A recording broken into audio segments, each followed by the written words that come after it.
Hello बच्चों, क्या हाल है भाई सबके। थोड़ा सा हल्की सी प्रॉब्लम हुई थी। वो बहुत जल्दी रिजॉल्व हो जाएगी। तो तुम लोग अपना सिर्फ पढ़ाई पे ध्यान दो, परेशान बिल्कुल मत हो। बहुत जल्दी ये सारी चीज़ें सॉल्व हो जाएंगी। हम लोग लास्ट क्लास की बात करें तो लास्ट क्लास में परसेंटेज कॉम्पोजिशंस के बारे में बात कर रहे थे, या परसेंटेज सोल्यूशंस के कंसंट्रेशंस को रिप्रेजेंट करने के लिए percentage weight by wait, wait by volume, percentage volume by volume. तो मैं एक बार वो दोबारा लिख रहा हूँ फटाफट। जो परसेंटेज वेट बाय वेट था उसको कैसे डिफाइन किया गया था? उसको डिफाइन किया गया था weight of solute in grams divided by weight of solution in gram in 200। ये कल हम लोगों ने बात की थी। इसी तरह से परसेंटेज वेट बाय वॉल्यूम की अगर बात करें तो इसको कैसे डिफाइन किया गया था? ऊपर तो वेट ही आएगा सॉल्यूट का, तो weight of solute in gram divided by volume है तो नीचे सॉल्यूशन का वॉल्यूम आ जाएगा, volume of solution in ml इन 200। इसी तरह से अगर आप परसेंटेज वॉल्यूम बाय वॉल्यूम लिखते हैं, हालांकि ये बड़ा यूनिक कॉन्सेंट्रेशन टर्म, अब इसमें ऊपर भी वॉल्यूम है, ऊपर भी वॉल्यूम यानी सॉल्यूट का वॉल्यूम लिखेंगे, यानी volume of solute in ml divided by volume of solution in ml इन 200। अच्छा, ये वाला जो कॉन्सेंट्रेशन टर्म है, जो लास्ट कॉन्सेंट्रेशन टर्म है, ये कॉन्सेंट्रेशन टर्म कब इस्तेमाल करोगे? तुम देखो ऊपर वेट ऑफ सॉल्यूट है, चलिए बहुत बढ़िया है। यहां पर भी वेट ऑफ सॉल्यूट है, ये भी ठीक है। जनरली होता भी यही है, सॉल्यूट हमारा सॉलिड होता है तो हम सॉलिड का वॉल्यूम ना लेकर वेट से काम चलाते हैं और इन दो कॉन्सेंट्रेशन टर्म्स को डिफाइन कर लेते हैं। लेकिन ये वाला कॉन्सेंट्रेशन टर्म कब आएगा? ये वाला कॉन्सेंट्रेशन टर्म तब पिक्चर में आएगा जब सॉल्यूट भी लिक्विड होगा। यानी अगर सॉल्यूट भी लिक्विड है तो मैं उस केस में उसके वॉल्यूम को कंसीडर कर लूंगा। यानी अगर आपको सॉल्यूट भी लिक्विड, जैसे इथेनॉल में पानी मिलाया जा रहा है, ऐसे समझ रहे हो, तो इथेनॉल भी लिक्विड है, पानी भी लिक्विड है, तो ऐसे में आप V by V concentration term का भी इस्तेमाल कर सकते हैं। लेकिन ये एक यूनिक कॉन्सेंट्रेशन टर्म है जो सिर्फ तभी यूज किया जाएगा जब सॉल्यूट हमारा लिक्विड होगा, ताकि हम उसके वॉल्यूम को रिप्रेजेंट कर सकें। अदरवाइज जैसे नमक को घोल दिया, चीनी को घोल दिया, यूरिया को घोल दिया, ग्लूकोज को घोल दिया, सुक्रोज को घोल दिया, इनमें से किसी को भी घोल रहे हैं आप, किसी सॉल्ट को डिसॉल्व कर रहे हैं, तो ऐसे में ये दो कॉन्सेंट्रेशन टर्म्स हमारा काम चला लेते हैं, क्योंकि हमें सॉल्यूट के वेट से मतलब होता है। और नीचे क्योंकि आप घोल सॉल्वेंट में रहे तो वॉल्यूम का टर्म भी आ सकता है और सॉल्यूशन का मास का भी टर्म आ सकता है। लेकिन अगर सॉल्यूट भी लिक्विड होता, सपोज, यानी एक लिक्विड को लिक्विड के साथ मिलाकर सॉल्यूशन बनाया जा रहा है, तो ऐसे में आप V by V concentration term का भी इस्तेमाल कर सकते हैं। और इन तीनों को डिफाइन करने का वही अपना तरीका, मेन तो वही है यार, कि अगर आप वेट बाई वेट परसेंटेज को डिफाइन कर रहे हैं तो कैसे डिफाइन कर रहे हैं कि इतना वेट सॉल्यूट का 100 ग्राम में होगा। इसी तरह से वेट बाई वॉल्यूम को डिफाइन कर रहे हैं तो कैसे डिफाइन कर रहे हैं? इतना वेट सॉल्यूट का 100 ml में होगा। और इसको अगर डिफाइन कर रहे हैं तो कैसे डिफाइन कर रहे हैं? इतने ml सॉल्यूट के इतने ml 100 ml सॉल्यूशन में होंगे। यानी ये तीनों लोग कंसंट्रेशंस को ही रिप्रेजेंट करते हैं। और ये तीनों लोगों को कैसे डिफाइन किया जाता है ये भी हमें समझ में आना चाहिए, क्योंकि हम देख रहे हैं कि हमें सवाल तभी करने को मिलेंगे या हम सवाल तभी कर पाएंगे जब हमें इन कॉन्सेंट्रेशन टर्म्स को डिफाइन करना आता। अब जैसे मान लीजिए, मैं ऐसे ही एक फटाक से एक एग्जाम्पल और लेता हूं और उसके बाद फिर चीज़ को आगे बढ़ाता हूं। मान लीजिए इसी तरह से कोई सवाल बना दिया जाए, एक ऐसे सिंपल सा क्वेश्चन ले लेते हैं।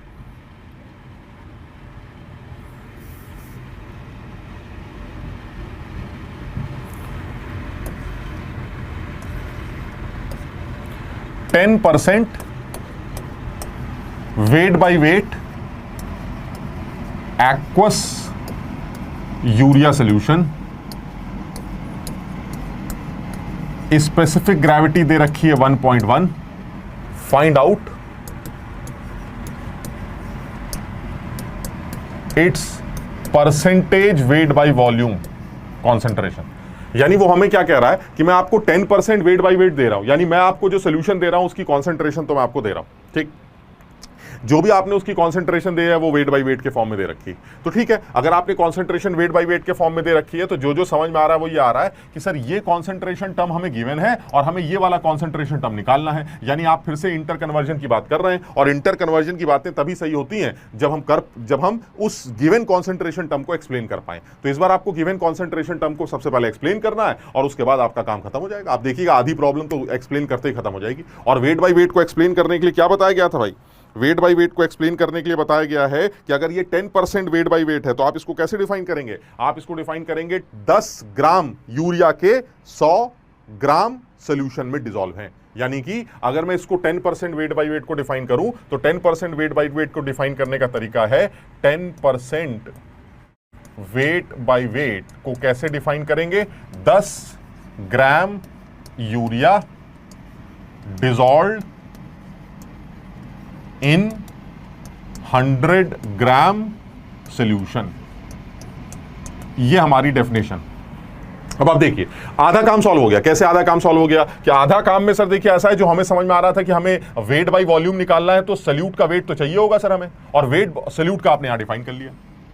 यानी 10 ग्राम का आपका वेट हो गया, खत्म हो गई बात। अब बचा नीचे डिनोमिनेटर। डिनोमिनेटर में V चाहिए, सोल्यूशन का वॉल्यूम चाहिए। अब सोल्यूशन का जो वॉल्यूम होगा वो सोल्यूशन के मास से आ जाएगा। देखिए आपने सोल्यूशन का मास भी डिफाइन कर दिया 100 ग्राम, और डेंसिटी आपको ऑलरेडी 1.1 दे रखी है, तो इसका मतलब यहां से इसका मास निकाल लेंगे, यानी बड़ा आसान वॉल्यूम निकाल लेंगे। बड़ा आसान हो गया। यानी आप सबसे पहले क्या काम करेंगे कि सबसे पहले आप वॉल्यूम निकाल लीजिए। वॉल्यूम ऑफ सोल्यूशन कैसे निकल के आएगा? वॉल्यूम ऑफ सोल्यूशन आ जाएगा mass of solution, that is आपने जो पहले डिफाइन कर दिया 100 ग्राम डिवाइडेड बाय डेंसिटी 1.1 ग्राम पर ml। मैंने पहले भी बताया था ये डेंसिटी और स्पेसिफिक ग्रेविटी न्यूमेरिकली सेम होते हैं। ये आ गया आपका वॉल्यूम 100 बाई 1.1। बस अब आप सीधे फॉर्मूला लगा लीजिए। आपको क्या निकालना है? आपको परसेंटेज वेट बाई वॉल्यूम निकालना है। तो परसेंटेज वेट बाई वेट में क्या आएगा? वेट बाई वॉल्यूम में क्या आएगा? वेट ऑफ सोल्यूट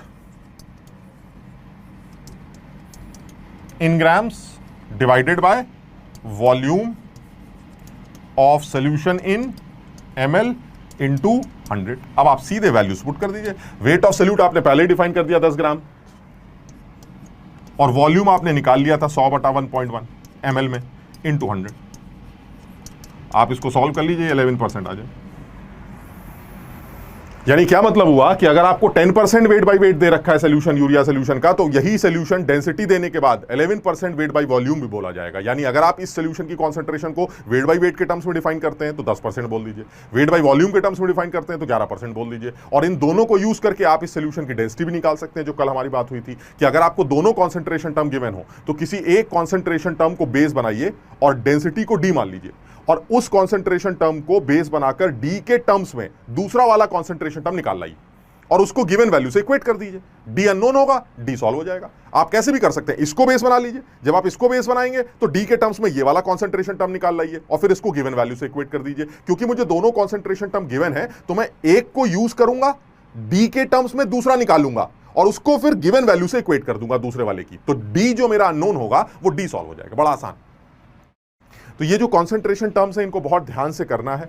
इसमें सारे यही मेन कॉन्सेंट्रेशन टर्म्स हैं जिनके बारे में हमें आइडिया होना चाहिए, और इन कॉन्सेंट्रेशन टर्म्स को हमें अच्छी तरह से सीख भी लेना चाहिए, क्योंकि जेई के पेपर में इन कॉन्सेंट्रेशन टर्म्स पर हर बार सवाल बनता है। और ये जो कॉन्सेंट्रेशन टर्म्स हैं ये एक्चुअली इस तरह के सवाल जो इसके कोर सवाल हैं वो तो हैं ही, ये यहाँ से यहाँ बनाओ, ये से ये बनाओ। इसका स्टोशियोमेट्री में या मोल कॉन्सेप्ट के अंदर, जिसके अंदर आप रिएक्शंस की क्वांटिटेटिव एनालिसिस करते हैं, उसका भी बहुत ज़्यादा यूज़ तुम देख रहे होगे। डीपीपी में मैंने कुछ सवाल इस तरह के डाले हैं, मैं कोशिश करता हूँ अभी कुछ सवाल इस तरह के और भी डालूं जिसमें आप इन कॉन्सेंट्रेशन टर्म्स को यूज करके क्वांटिटेटिव एनालिसिस करें। और तुम ध्यान दो इस बात को कि सब कुछ एक ही चीज कर रही, ये सारे कॉन्सेंट्रेशन टर्म्स आपको इनडायरेक्टली सल्यूट के मोल्स देने का काम करते हैं, और जहां आपको सल्यूट के मोल्स मिले आपका काम शुरू हो जाएगा। मोल्स आ गए, दूसरे वाले के मोल्स आ गए, दोनों को आपस में रिएक्ट कराएंगे, रिएक्शन बैलेंस किया, लिमिटिंग रेजेंट निकाला, एनालिसिस चालू कर दी। यानी मोल्स देने के अब तुम्हारे पास बहुत सारे तरीके हैं। मोल्स देने के तरीकों में सबसे पहले पुराना तरीका वेट दे देगा, वाई मैप से मोल आ जाएंगे। दूसरा तरीका एसटीपी पे वॉल्यूम दे देगा गैस का, तो वहां से भी मोल्स आ जाएंगे।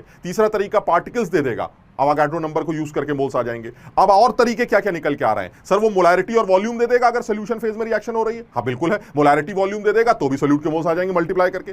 सर वो मोलैरिटी दे देगा और सॉल्वेंट का वेट दे देगा, अगर मोलैरिटी और सॉल्वेंट का वेट दे रखा है तब भी क्रॉस मल्टीप्लाई करके सोल्यूट के मोल्स आ जाएंगे। सर वो वेट बाई वेट दे देगा, वेट बाई वेट परसेंटेज से भी सोल्यूट के मोल्स आ जाएंगे। ये देखिए यानी मेरे कहने का मतलब है आपको कंसंट्रेशन टर्म्स रिएक्शंस की क्वांटिटेटिव एनालिसिस में यूज करना भी आना चाहिए, साथ ही साथ इन कंसंट्रेशन टर्म्स का कोर सवाल जो बनता है कि कन्वर्ट दिस इनटू दिस और समथिंग एल्स, इस तरह का कुछ भी, ये आपको पता होना चाहिए।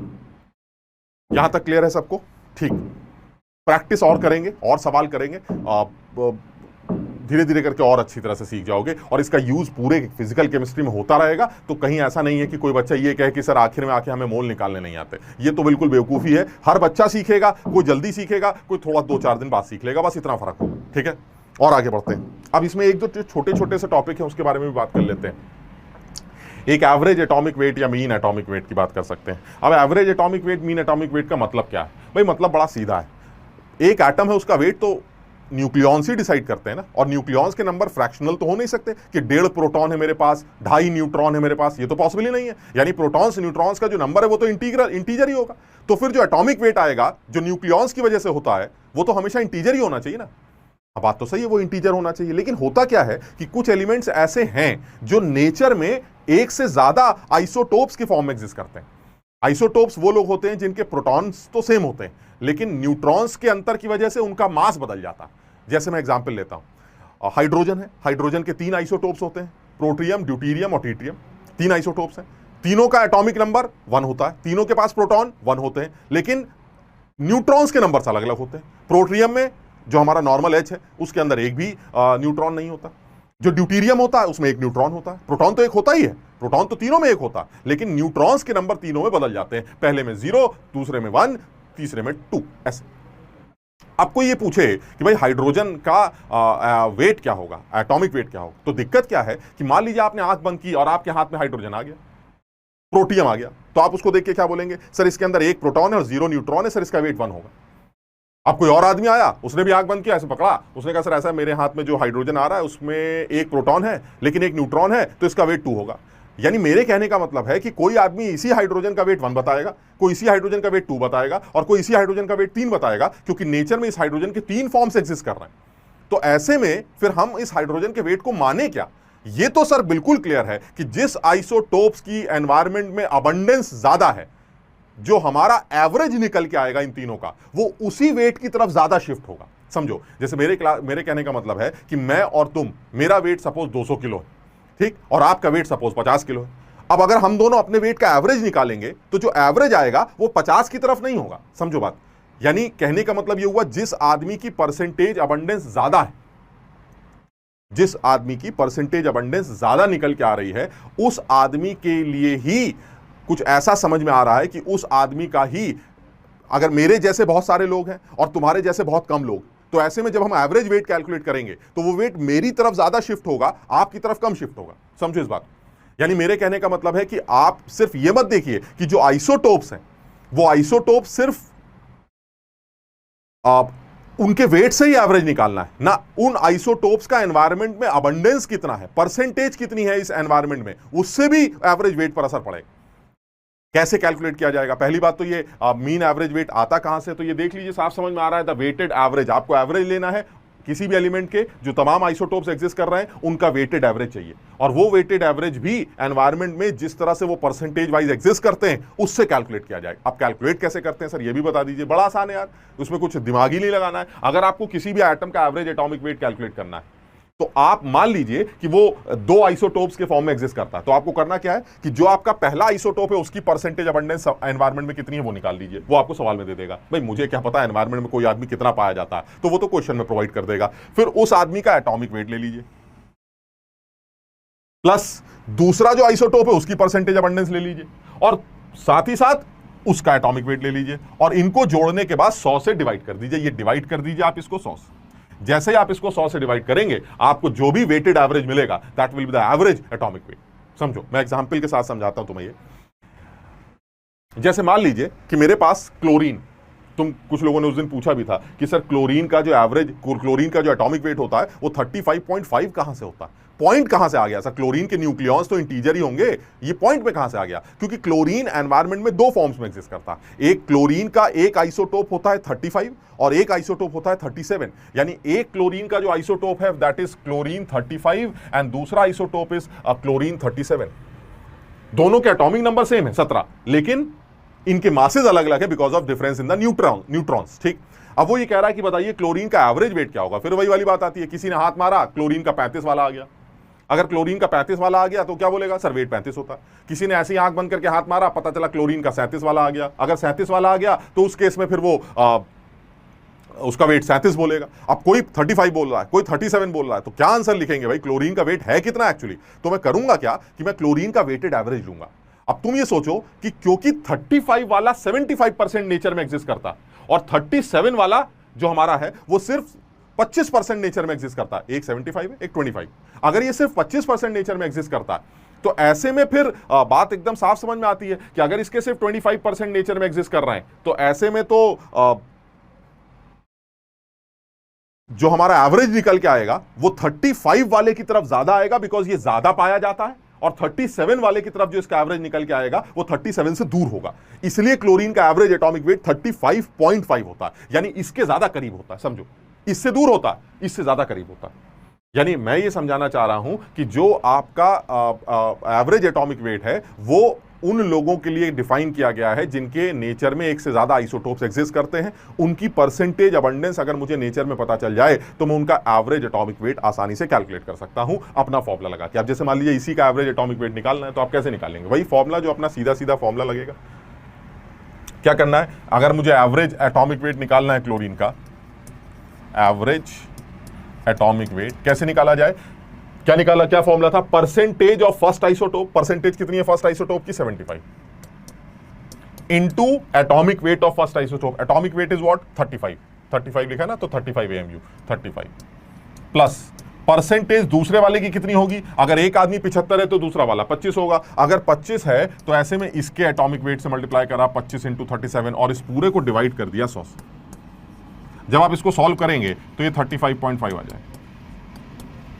यानी इससे क्या पता चल रहा है, इससे ये पता चल रहा है कि क्लोरीन का जो वेटेड एवरेज आता है एनवायरनमेंट में परसेंटेज अबंडेंस को यूज करके वो 35.5 आता है। यानी ज्यादा करीब किसके है, 35 के। क्यों 35 के ज्यादा करीब है, क्योंकि सर 35 वाला एनवायरनमेंट में ज्यादा पाया जाता है तो ज्यादातर लोगों के हाथ में 35 ही आएगा। तो इसका मतलब ये हुआ एवरेज इज नियरर टू 35 और वो 37 से दूर होगा। अगर एनवायरनमेंट में 37 की कंसेंट्रेशन ज्यादा होती, परसेंटेज ज्यादा होती, तो फिर ऐसे में जो वेटेड एवरेज आता वो 37 की तरफ होता।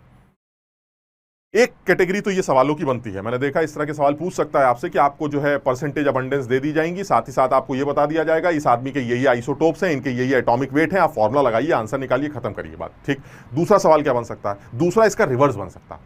क्लोरीन का एवरेज एटॉमिक वेट इज 35 जैसे मैं यहां पर सवाल लिखता हूं, सेम सवाल को रिवर्स करके लिखता हूं। सेम सवाल को अगर मैं रिवर्स करके लिखूं, एक तो ये प्रॉब्लम हो गई मेरी, एक सेम प्रॉब्लम रिवर्स करके लिख रहा हूं। क्या, the average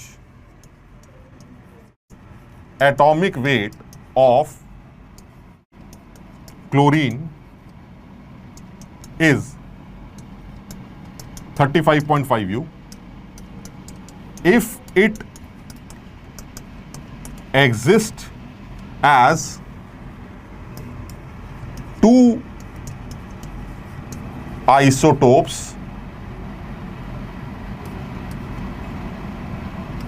Cl35 and Cl37, then find out the percentage abundance of both the isotopes। Just reverse हो गया ये सवाल।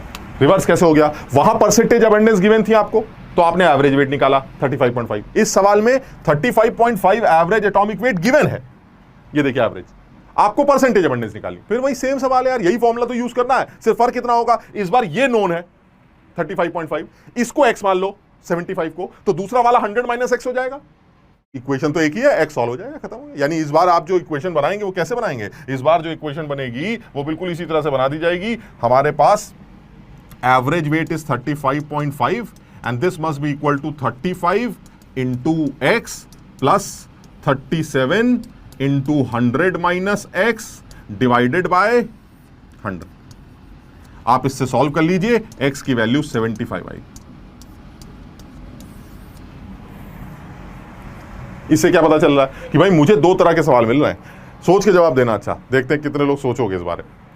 अगर मुझे इंडिविजुअल आइसोटोप्स की परसेंटेज अबंडेंस पता हो और उनके एटॉमिक वेट सवाल में दे रखे होंगे, तो क्या मैं एवरेज एटॉमिक वेट निकाल लूंगा? हाँ सर निकाल लूंगा। परसेंटेज भी पता है, एटॉमिक वेट भी पता है, तो atomic weight of 1 into percentage of 1 plus atomic weight of 2 into percentage of 2 upon 100 solve हो गया सर, इससे हमारा एवरेज आ जाएगा। अच्छा दूसरा, अगर मुझे एवरेज एटॉमिक वेट पता हो तो क्या मैं उस सब्सटेंस का एवरेज एटॉमिक वेट अगर पता हो तो क्या उस सब्सटेंस के जो आइसोटोप्स हैं उनकी परसेंटेज अबंडेंस निकाल सकता हूं? हाँ सर, ये आपने अभी बताया, परसेंटेज अबंडेंस निकालने के लिए वही फॉर्मूला लगाकर एक्स मान के सॉल्व कर लेंगे। अरे भाई इस बात का ध्यान देना कि उस आदमी के जो आइसोटोप्स हैं वो 2 ही होने चाहिए, फिर नहीं समझे बात को। अगर एक एक्स मानोगे तो दूसरा 100 माइनस एक्स हो जाएगा परसेंटेज वाइज, लेकिन अगर उसके 3 आइसोटोप्स हुए तो एक एक्स मानोगे, दूसरा वाई मानोगे और तीसरा 100 माइनस एक्स प्लस वाई मानोगे, और एक्स और वाई एक इक्वेशन से सॉल्व नहीं होंगे।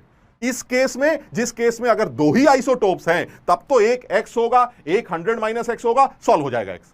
लेकिन अगर किसी के 3 आइसोटोप्स हैं तो उस केस में एक एक्स होगा, एक वाई होगा और एक 100 माइनस एक्स प्लस वाई होगा, और तब एक इक्वेशन बनेगी, और इस एक इक्वेशन से आप एक्स और वाई सॉल्व नहीं कर पाएंगे। समझो इस बात को, कितना अच्छा जेई का सवाल बनेगा कि क्या हर बार यह किया जा सकता है क्या कि सर परसेंटेज अबंडेंस में देता हूं, एटॉमिक वेट्स बताता हूं आइसोटोप्स के, आप एवरेज निकालिए। क्या कर सकते हैं? हाँ सर बिल्कुल कर सकते हैं। आप आइसोटोप्स बताइए, उनकी परसेंटेज बताइए, उनके मास बताइए, मैं फॉर्मूला लगा के एवरेज निकाल लूंगा, खत्म। अच्छा, तो जब आप ये कर सकते हैं तो फिर ये भी ट्रू स्टेटमेंट है कि अगर मैं आपको एवरेज एटॉमिक वेट दे दूं तो आप इंडिविजुअल आइसोटोप्स की परसेंटेज अबंडेंस भी निकाल सकते हैं ना। This is false, it can not be calculated always. समझो बात, it is not valid always. क्यों नहीं है? क्योंकि अगर उसके 2 ही आइसोटोप्स हैं तब तो एक्स सॉल्व हो जाएगा, लेकिन अगर 2 से ज्यादा आइसोटोप्स हैं तो फिर एक्स भी अननोन होगा, वाई भी अननोन होगा, और तब आप कैलकुलेट नहीं कर पाएंगे। सब लोग मेरी बात समझ रहे हैं कि नहीं? मैं क्या कह रहा हूं, मैं ये कह रहा हूं कि जैसे इसी सवाल में ये एक्स है, ये 100 माइनस एक्स है, एक्स सॉल्व, क्योंकि एक ही अननोन एक्स। लेकिन सोचो एक एक्स होता, एक 100 माइनस एक्स की जगह वाई होता, और एक और होता तीसरा आइसोटोप जिसको आप 100 माइनस एक्स प्लस वाई बोलते। भाई टोटल तो 100% होगा ना, तो एक एक्स है, एक वाई है, एक 100 माइनस एक्स प्लस वाई है। अब इस पूरी इक्वेशन में एक्स भी अननोन होगा और वाई भी अननोन होगा, अब वो सॉल्व नहीं होगा। तो ऐसे में आपको उन तीनों में से किसी एक आइसोटोप की अबंडेंस वो दे देगा खुद से परसेंटेज। एक आदमी 20% है, अब तो ठीक है, अगर एक आदमी 20% है तो बाकी दोनों 80% होंगे। उन 80 में से एक को एक्स मान लो, दूसरे को 80 माइनस एक्स मान लो, तीसरे की 20 दे रखी है, अननोन एक्स होगा, एक्स अब भी सॉल्व हो जाएगा।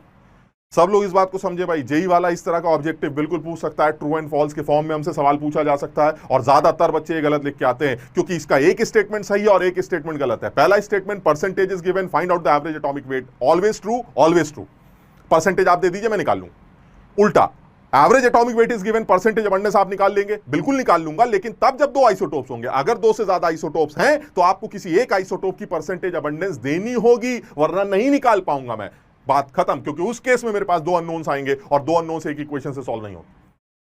क्लियर है? समझ में आया? ठीक, और आगे बढ़ते हैं। इसको थोड़ा सा एक बार समझ भी लो, एक बार अपनी जल्दी से देख भी लो कि कर क्या रहे हैं, करना कैसे। बहुत आसान होता है, सोच होती है, समझदारी होती है और अप्रोच होती है, दिमाग भी खोल के रखा जाता कि भाई ऐसा है, ये क्या बात होती है कि कर लेंगे। बुक्स में कहती हैं कि लिख लीजिए, हाँ कर लीजिए, लेकिन जब वो क्वेश्चन देती हैं तो बाद में नीचे लिख देती है नहीं ऐसे कैसे कर लिया आपने, एक परसेंटेज तो हमें देनी पड़ेगी। तो इसलिए हम पहले से ही क्लियर है, हमारा दिमाग बिल्कुल साफ चल रहा है कि सर ऐसा है, जब इक्वेशन आपने बताई दी कि एक आइसोटोप का परसेंटेज अबंडेंस इंटू उसका एटॉमिक वेट प्लस दूसरे आइसोटोप की परसेंटेज अबंडेंस प्लस उसका एटॉमिक वेट प्लस तीसरा आइसोटोप की परसेंटेज अबंडेंस इंटू उसका एटॉमिक वेट डिवाइडेड बाय 100, ये एवरेज आ जाएगा। लेकिन जब आप उल्टा काम करेंगे तो एवरेज गिवन होगा, इधर आपके परसेंटेजेस अननोन है और 3 लोग हैं, तो एक की परसेंटेज को एक्स मानने से दूसरे की 100 माइनस एक्स नहीं लिख सकते ना, क्योंकि तीसरा भी तो है। तो ऐसे में एक को एक्स मानना पड़ेगा, एक को वाई मानना पड़ेगा और तीसरे को 100 माइनस एक्स प्लस वाई मानना पड़ेगा। Now you have a equation in which 2 variables are there. आप इन 2 वेरिएबल्स को सॉल्व नहीं कर सकते। ऐसे में आपको किसी एक एक्स की वैल्यू या वाई की वैल्यू गिवन होगी, और एक्स और वाई यानी किसी एक आइसोटोप की परसेंटेज अबंडेंस गिवन होगी, और जिस आइसोटोप की परसेंटेज अबंडेंस गिवन होगी आप उससे ही अब अपना काम चला लें। समझ में आया? बिल्कुल इसी तरह से एक और टॉपिक भी बनता है, तुम लोग उस दिन कह भी रहे थे, हम उसी के बारे में बात कर रहे हैं, एवरेज मॉलिक्यूलर वेट। ये तो मुझे आज तक समझ में नहीं आया। एवरेज एटॉमिक वेट तो मुझे फिर भी समझ में आता है कि चलिए एक आदमी के बहुत सारे शक्लें हैं, तो आप तमाम शक्लों को एक कॉमन वेट में कन्वर्ट कर रहे हैं। चलिए ये तो मुझे फिर भी समझ में आता है कि भाई एक आदमी तमाम फॉर्म्स में एग्जिस्ट करता है, तो आप उसका एवरेज वेट क्या बोलेंगे। तो मैंने कहा भाई ठीक है, परसेंटेज वगैरह को यूज करके अपना जोड़ घटा के निकाल लेंगे, ठीक। लेकिन ये एवरेज मॉलिक्यूलर, अरे भाई मॉलिक्यूल तो मॉलिक्यूल होता, उसका एवरेज निकालना, उसके वेट का एवरेज निकालना, ये क्या सिग्निफिकेंस है? एक्चुअली कोई सिग्निफिकेंस नहीं है। मतलब सिर्फ इतना है कि जब कभी भी आपके पास एक से ज्यादा मॉलिक्यूल्स प्रेजेंट हो किसी कंटेनर में, तो उस पूरे सिस्टम का एक एवरेज वेट चाहिए होता है आपको, मॉलिक्यूलर वेट। और वो एवरेज मॉलिक्यूलर वेट कैसे निकाला जाता है उसके बारे में बात कर रहे हैं। हालांकि आप टॉपिक भले ही इसको बोलना चाहें मीन मॉलिक्यूलर वेट और एवरेज मॉलिक्यूलर वेट, बट है बड़ा clear, the average molecular mass is different substance का जो हमें एवरेज मोलर मास निकालना है, वो उसके बारे में बात कर रहे हैं। यानी एक कंटेनर में एक से ज्यादा मॉलिक्यूल्स एग्जिस्ट कर रहे हैं, एक से ज्यादा लोग एग्जिस्ट कर रहे हैं, उस पूरे मॉलिक्यूलर सिस्टम का, उस पूरे डब्बे का एवरेज वेट कैसे निकाला जाए, एवरेज मॉलिक्यूलर वेट कैसे निकाला जाए। तो देखो, ये तो बड़ा आसान लगता है कि करना यही है कि मेरे पास एक कंटेनर है, इस कंटेनर में मान लीजिए एक आदमी के N1 मोल्स हैं और उसका मॉलिक्यूलर वेट M1 है, दूसरे आदमी के N2 मोल्स हैं, उसका मॉलिक्यूलर वेट सपोज M2, तीसरा आदमी के N3 मोल्स हैं, उसका मॉलिक्यूलर वेट सपोज M3। ये हम अज्यूम कर लेते हैं। क्या क्या दे रखा है इसमें, N1 क्या माना है मैंने और M1 क्या माना है। N1 moles of first substance, N2 moles of second substance, N3 moles of third substance. M1 क्या माना है आपने, M1 is molecular weight of first, M2 molecular weight of second और M3 molecular weight of third. ये तीन चीजें दे रखी। उसने कहा भाई डब्बे में तीन लोग पड़े हुए हैं और ये तीनों लोग इनके मोल्स पता है, इनके मॉलिक्यूलर वेट पता है। बताइए अगर कोई आदमी इस डब्बे को देख के ये बोले कि बताइए इस पूरे डब्बे का एवरेज मॉलिक्यूलर वेट क्या है, M1 इज द फर्स्ट का, M2 इज सेकंड का, M3 थर्ड का, लेकिन एवरेज क्या है? तो कुछ लोग कहते हैं एवरेज के लिए सर N1 N2 N3 की क्या जरूरत है, इन्हीं का एवरेज ले लेते हैं M1 plus M2 plus M3। ये सही नहीं है यार। तुम बताओ वेट कैसे निकालते थे? मैं ऐसे एक जनरल सा डिस्कशन कर रहा हूं। मॉलिक्यूलर वेट या किसी भी सब्सटेंस के मोल्स कैसे निकाले जाते थे, सोचो जरा। किसी भी सब्सटेंस के जब मोल्स निकालते थे, हम उसी को डिफाइन करना चाह रहे हैं। किसी भी सब्सटेंस के जब आप मोल्स निकालते थे तो आप ये लिखते थे मास बाय मोलर मास।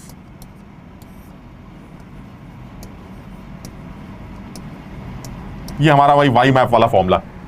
तो अगर आप इस बर्तन का यहां से अगर मैं मोलर मास निकालना चाहता हूं, यानी मॉलिक्यूलर वेट निकालना चाहता हूं, तो मोलर मास कितना आएगा जरा बताओ। मोलर मास इधर चला जाएगा, मोल्स नीचे चले जाएंगे, तो क्या आएगा, मास बाय मोल्स। ये मेरा फॉर्मूला, यानी मोलर मास किसी भी सब्सटेंस का निकालने के लिए मास को उसके मोल से डिवाइड कर, भाई उल्टा कर दिया मैंने, ठीक। इसी तरह से अगर इस सब्सटेंस का मोलर मास आपको चाहिए, इस पूरे बर्तन का, तो इस पूरे बर्तन के मोल्स चाहिए, इस पूरे बर्तन का मास चाहिए और इस पूरे बर्तन के मोल चाहिए, तब इसका एवरेज मॉलिक्यूलर वेट आ जाएगा। अब बताओ इस पूरे बर्तन का मास कैसे निकलेगा?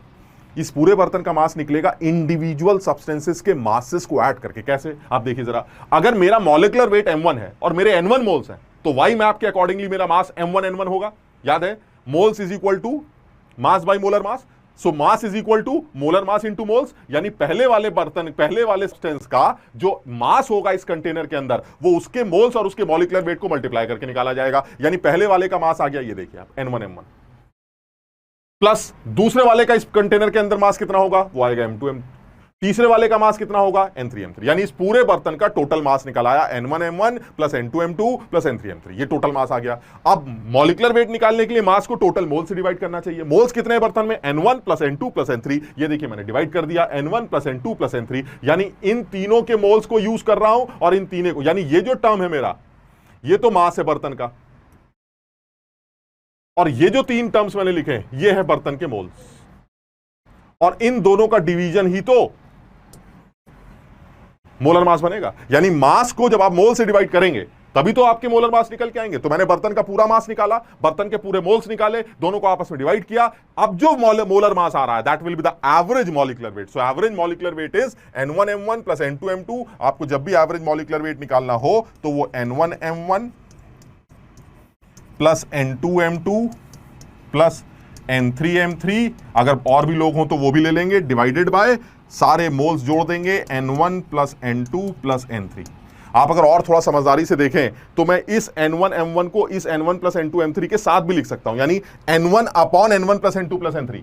This is the mole fraction of first, mole fraction याद है, n1 upon n1 plus n2 m3 क्या बन गया, मोल फ्रैक्शन। इसी तरह से n2 upon n1 plus n2 plus n3 क्या बन जाएगा, मोल फ्रैक्शन। इसी तरह से n3 upon n1 plus n2 n3 क्या बन जाएगा, मोल फ्रैक्शन। यानी आप इसको ऐसे भी लिख सकते थे कि this is also equal to mole fraction of first into molecular weight of first plus mole fraction of second into molecular weight of second plus mole fraction of third into molecular weight of third. ये दोनों बातें same, आप समझिए। यानी अगर मुझे सवाल में मोल फ्रैक्शन दे रखे हैं किसी भी सिस्टम में, यहां पर मोल्स की जगह मोल फ्रैक्शन दे रखे हैं कि पहले वाले का मोल फ्रैक्शन 0.2 है, तीसरे वाले का 0.2 है, 0.3 है, कुछ भी, तो आप सीधे सीधे मोल फ्रैक्शंस को यूज कर सकते हैं। Mole fraction into molecular weight of 1 plus mole fraction into molecular weight of 2 mole fraction of molecular weight into 3।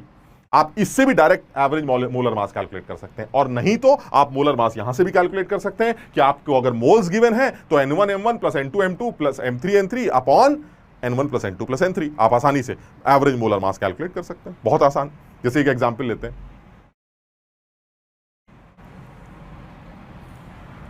The molar composition of a polluted air is follows as follows. ये दे रखा है, यानी हमारे पास जो हवा है उस हवा का कॉम्पोजिशन बता रहा है। मैंने कहा क्या कॉम्पोजिशन है, कह रहा है देखिए ऐसा उस हवा में 16% ऑक्सीजन है, 80% नाइट्रोजन है, 3% कार्बन डाइऑक्साइड, 1% सल्फर डाइऑक्साइड, ऐसे एक रफली उस। तो उसने कहा भाई आप क्या चाहते हो, कह रहा भाई ये बताइए इसका वेपर डेंसिटी कितना है। तो मैंने कहा भाई यार वेपर डेंसिटी तो मॉलिक्यूलर वेट को 2 से डिवाइड करके निकाली जाती है। इसका मतलब ये हुआ मुझे इस पॉल्यूटेड एयर की सबसे पहले क्या कैलकुलेट करना पड़ेगा, मॉलिक्यूलर वेट। लेकिन अब क्योंकि ये पॉल्यूटेड एयर मिक्सचर है तो फिर ये एवरेज मोलर मास की बात कर रहा है, यानी ये मोलर मास मुझे एवरेज मोलर मास चाहिए। आप जैसे ही इस गैसियस मिक्सचर का एवरेज मास निकालेंगे मोलर मास, आपको 2 से डिवाइड करके इसकी वेपर डेंसिटी मिल जाएगी। समझो, यानी यहां पर बड़ा अजीब सा है कि सर मॉलिक्यूल तो ये है नहीं, ये तो मॉलिक्यूल्स का मिक्सचर है, तो आप मॉलिक्यूलर वेट किसका निकालते हैं, क्योंकि मॉलिक्यूलर वेट तो मॉलिक्यूल्स का निकलता है। तो यहां पर मैं वर्ड मॉलिक्यूलर वेट यूज कर रहा हूं, बट दैट शुड बी ना एवरेज मॉलिक्यूलर वेट। अगर आप किसी भी मिक्सचर गैसेस मिक्सचर का मोलर मास की बात करें तो उस गैसेस मिक्सचर के मोलर मास का सिग्निफिकेंस एवरेज मोलर मास से होता है। मॉलिक्यूलर वेट तो CO2 का होगा, O2 का होगा, नाइट्रोजन का होगा, ये इनका मॉलिक्यूलर वेट होगा। लेकिन अगर आप इस पूरे सिस्टम का मोलर मास की या मॉलिक्यूलर वेट की बात करते हैं तो that should be the average molecular wait, और वो कैलकुलेट करने के लिए आपको एक ही फॉर्मूला यूज करना है, and that is summation of XM, यानी XI MI, वही जो अभी हमने बात की थी, समेशन ऑफ XI MI। क्या मतलब होता है समेशन का, x1 m1 plus x2 m2 लिख सकते हैं ना इसको, x1 m1 यानी वही काई मॉलिक्यूलर मोल फ्रैक्शन की जो बात कर रहे थे, इंटू काई 2 m2 प्लस सो ऑन। आप मोल फ्रैक्शंस की बात कर लीजिए या फिर आप मोल्स के टर्म्स में बात करना चाहे तो मोल्स के टर्म्स में बात कर लीजिए। अब तुम देखो सब लोगों के परसेंटेज दे रखे हैं, तो इसका मतलब ये हुआ जब आप इसका एवरेज मॉलिक्यूलर वेट निकालेंगे तो एवरेज मॉलिक्यूलर वेट कैसे निकालोगे, average molecular weight is equal to molecular weight of first oxygen कितना होता है 32 इंटू परसेंटेज, कितना फ्रैक्शन होगा इसका 16%। इसका मतलब 16% का फ्रैक्शन कैसे निकालोगे, 16/100, 100 को बाद में ले लेंगे, प्लस दूसरे वाली गैस कौन सी है, नाइट्रोजन, ये कितनी है 80%। तीसरी वाली गैस कौन सी है सर, कार्बन डाइऑक्साइड, ये कितनी है 3%, इसका 44 मॉलिक्यूलर वेट होता है। चौथी गैस कौन सी है सर, सल्फर डाइऑक्साइड है, वो कितने परसेंट है 1% है, यानी 1 इंटू सल्फर डाइऑक्साइड का 64। इन सबको आपने 100 से डिवाइड कर दिया, क्योंकि मुझे तो परसेंट फ्रैक्शन चाहिए ना। यानी अगर ये 16% है तो इसका फ्रैक्शन 16/100 होगा, अगर ये 80% है तो 80/100 होगा, ये 3% है तो 3/100 होगा, और अगर 1% है तो 1/100 होगा। इसका मतलब ये हुआ मैंने 100 को कॉमन करके नीचे कर दिया बस। यानी आपने सब लोगों को सॉल्व किया, सॉल्व करके ये ऑलमोस्ट 29 के आसपास जो भी निकल के आएगा उसको देख लेंगे, ऑलमोस्ट 29 के पास आएगा। This is the average molecular weight. अगर आपको वेपर डेंसिटी चाहिए तो vapour density must be equal to molecular weight, चाहे वो एवरेज क्यों ना हो, आप उसको 2 से डिवाइड करके इसका ऑलमोस्ट जो भी इसको एग्जैक्ट सॉल्व करके देख लेना, 14.5 के आसपास आंसर। यानी मैं ये बताना चाह रहा हूं कि आपको अगर एक ही गैस दी जाए और आपसे पूछा जाए इसका एवरेज वेट क्या है तो ये बेवकूफी। अगर एक ही गैस है तो उसका वेट जो भी होगा वही एवरेज होगा। यानी ऑक्सीजन का average atomic weight molecular weight कितना होता, अरे भाई 32 ही होता। लेकिन अगर ऑक्सीजन और नाइट्रोजन का मिक्सचर है और तब आपसे पूछा जा रहा है कि बताइए अब इस सिस्टम का मॉलिक्यूलर वेट क्या है, तो now this is actually average atomic weight, sorry average molecular weight. And average molecular weight is एक का मॉलिक्यूलर वेट इंटू उसका मोल फ्रैक्शन प्लस दूसरे का मॉलिक्यूलर वेट इंटू उसका मोल फ्रैक्शन, इससे आपको एवरेज मॉलिक्यूलर वेट मिल जाएगा। तो चाहे आप मोल्स के टर्म्स में बात कर लें, जैसे अभी मैंने n1, क्योंकि तुम्हें पता है mole fraction is equal to क्या होता है, x काई की वैल्यू, काई इज इक्वल टू मेरे मोल that is n1 upon n1 plus n2 plus n3। N2 upon N1 plus N2 plus N3। तो आप चाहें तो आप उस फॉर्म में लिख लें, अगर सवाल में मोल्स गिवन हो तो आप मोल्स वाले इक्वेशन से सॉल्व कर लें, और नहीं तो आप मोल फ्रैक्शन निकालिए हर किस गैस का। जैसे मैंने यहां निकाला, इसका जो मोल फ्रैक्शन आएगा वो 16/100 आएगा, इसका जो मोल फ्रैक्शन आएगा वो 80/100 आएगा, इसका जो मोल फ्रैक्शन आएगा वो 3/100 आएगा, और जो इसका मोल फ्रैक्शन आएगा वो 1/100 आएगा। तीनों चारों लोगों के मोल फ्रैक्शंस पता है। जब आपको फ्रैक्शंस पता है तो आप आसानी से फॉर्मूला लगाकर इनके मॉलिक्यूलर वेट तो आपको आते ही हैं, जो मेन मॉलिक्यूलर वेट होते हैं, जिनको एब्सोल्यूट मॉलिक्यूलर वेट है, वो यूज करिए और मस्त अपना कैलकुलेट करके मॉलिक्यूलर वेट निकालिए। This molecular weight will be the molecular weight of the polluted air which is the mixture of gases, and the mixture of gases का molecular weight means average molecular weight, and average molecular weight divided by 2 will be the vapour density of the gaseous mixture. तो ये उस polluted air की vapour density है जिसका molecular weight 29। तुम ऐसे सोचो जैसे ये तो पॉल्यूटेड वर्ड यूज कर रहा हूं मैं, तो इसलिए मैंने इसमें कार्बन डाइऑक्साइड और सल्फर डाइऑक्साइड वगैरह चीजें ऐड कर दी। अदरवाइज अगर मैं नॉर्मल बात करूं कि हवा है ना, जिसको आप नॉर्मल एयर कहते हैं, तो air is something like 20% oxygen and 80% हमारा, मान लीजिए बिल्कुल प्योरिटी की बात कर रहे हैं, 80% नाइट्रोजन। तो अगर 80% नाइट्रोजन है और 16% हमारा ऑक्सीजन है, तो उस एयर का जो मॉलिक्यूलर वेट आएगा, ये तो पॉल्यूटेड एयर की बात कर रहे हैं, लेकिन अगर मैं ऐसी जनरल बात करता, मैं इस सवाल में ये दोनों हटा दूं सपोज, तो अगर ये दोनों हटा दूं तो एक 20% बन जाएगा, एक 80% बन जाएगा मान लो, तब जो उसका मॉलिक्यूलर वेट आएगा तब भी तो निकल आएगा ना, तब दो ही लोग होंगे, सिर्फ इतना ही तो फर्क होगा। यानी अगर मान लीजिए मैं ये कहूं कि भाई इसी में ये दोनों नहीं होते, ये दोनों नहीं होते, तो अगर ये दोनों नहीं होते तो ये 16 की जगह 20 हो जाता, जो कि जनरली बोला भी जाता है। तुम्हें पता है कि ऑक्सीजन को 20% मान लिया जाता है, नाइट्रोजन को 80% मान लिया जाता है, और आप इसका मॉलिक्यूलर वेट निकालते हैं तो इसका मॉलिक्यूलर वेट कुछ ऐसे ही आता है, मतलब समझ लो 28 के आसपास, 28.8 ऐसे कुछ निकल के आता है। उससे एक चीज बड़ी अजीब सी लगती कि एयर का molar mass which is an average molar mass of air, it is almost 29। वो यहां से भी दिख रहा है, तुम देखो ये जो हमारी एयर है, इसको पॉल्यूटेड मान रहे हैं क्योंकि थोड़ा बहुत इसके अंदर CO2 और सल्फर डाइऑक्साइड है। अगर मैं थोड़ा बहुत को इग्नोर मारूं तो एक तरह से ऐसे समझ में आ रहा है कि हमारी जो एयर होती है, जो एनवायरमेंट है, उस एयर का जो वेट होता है, मोलर मास, वो 28-29 होता है। अब हैरानी की बात यह है, पता ही तुम इस बात को कभी तुमने सोचा कि नहीं, ये पानी से भारी, आप देखिए पानी का जो मोलर मास होता है वो 18 होता है, 18 ग्राम, और इसका जो मोलर मास वो 29। सो air is heavier then water, समझो बात। अब तुम कहोगे सर ये क्या बात होती है, ये तो, अब भाई बात है तो है, आप समझिए। अगर आप 1 मोल एयर ले लें, 1 मोल एयर, और आप 1 मोल पानी ले लें, तो 1 mole air is heavier than 1 mole water. Why? Because 1 mole air का जो वेट है, एवरेज मोलर मास, वो 28 है, 29 है, और 1 मोल पानी का जो वेट होता है वो 18 ग्राम होता है। 1.5 गुने के आसपास का अंतर आ रहा है, सोचिए आप। यानी आप सोचो कितना अच्छा सवाल है ये, कि अगर वो ये कहे कि एक कमरे में, जरा सुनना, एक कमरे में सिर्फ पानी की बूंदें भरी हैं, पानी की vapours, only water vapours, only, और कुछ नहीं। ये कमरा है, इस कमरे में सिर्फ वाटर की वेपर्स हैं, H2O gas, H2O gas, H2O gas, H2O gas, सिर्फ H2O गैस। अब अगर मैं कुछ ऐसा करूं कि इस कमरे में से H2O यानी पानी की वेपर्स को बाहर निकालूं, कुछ अमाउंट, कुछ 1 मोल, सपोज 1 मोल पानी के वेपर्स को बाहर निकालूं, और उसकी जगह 1 मोल एयर अंदर ठूस दूं, समझ लो क्या कर रहे हैं। यानी मेरे पास एक कमरा है, इस कमरे में सिर्फ वाटर वेपर्स हैं, समझ, सोचने के लिए बोल रहा हूं मैं, बड़ा अच्छा ऑब्जेक्टिव बन सकता है, आईआईटी वाला कभी भी फंसा सकता है, ठीक। तो इस कमरे के अंदर आपने सिर्फ पानी की बूंदें भर रखी, वेपर्स, पानी की वेपर्स। करा क्या मैंने कि इस कमरे में से 1 मोल पानी की वेपर को बाहर निकाला, 1 मोल, और उसकी जगह एयर को अंदर डाल दिया, 1 मोल निकाला और 1 मोल अंदर डाल दिया। वो कह रहा भाई साहब ये बताइए, अब जो कमरा है उसकी डेंसिटी बढ़ गई या घट गई? इस कमरे की डेंसिटी, यानी इस कमरे के अंदर जो चीज है उसकी डेंसिटी बढ़ी या घटी? तो ज्यादातर बच्चे क्या सोचते हैं, पानी की बूंदें निकालकर अगर तुम हवा डालोगे तो डेंसिटी कम हो जाएगी ना, हवा तो हल्की हो, क्या है इसमें, डेंसिटी घट गई। भाई volume is common, volume is constant, so ultimately deciding factor of density is what? Mass. भाई कमरे का वॉल्यूम तो फिक्स है, तो इसका मतलब डिसाइडिंग फैक्टर कौन होगा? डिसाइडिंग फैक्टर मास होगा। तो अगर आपने पानी निकाला और एयर डाली तो सर मास कम हो जाएगा ना, एयर हल्की, हवा, इसका मास के कम होते ही डेंसिटी कम हो जाएगी, जबकि एक्चुअली डेंसिटी बढ़ रही। क्योंकि अगर आपने 1 मोल पानी निकाला तो इसका मतलब आपने 18 ग्राम की कमी लाई, और आपने 29 ग्राम अंदर ठूस दिए। 1 मोल एयर, 1 मोल एयर का वेट कितना? 29 ग्राम अंदर ठूस दिया आप। आप 29 ग्राम अंदर डाल रहे हैं, 18 ग्राम, तो अल्टीमेटली मास बढ़ रहा है ना। अगर कमरे का मास बढ़ रहा है, वॉल्यूम अब भी कांस्टेंट है, तो मास बाय वॉल्यूम जिसको डेंसिटी कहते हैं वो इंक्रीज कर रही है।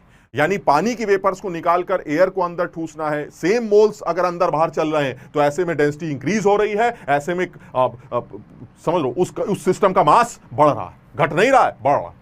ये चीज पता कैसे चली? जब मैंने एयर का एवरेज वेट निकाला। अदरवाइज तो हवा के चक्कर में थे, हवा हल्की होती है, सब हवा हल्की होती है, दिखने में लग तो रही है, लेकिन क्यों? क्योंकि आप सेम अमाउंट कैलकुलेट वेट नहीं कर रहे हैं।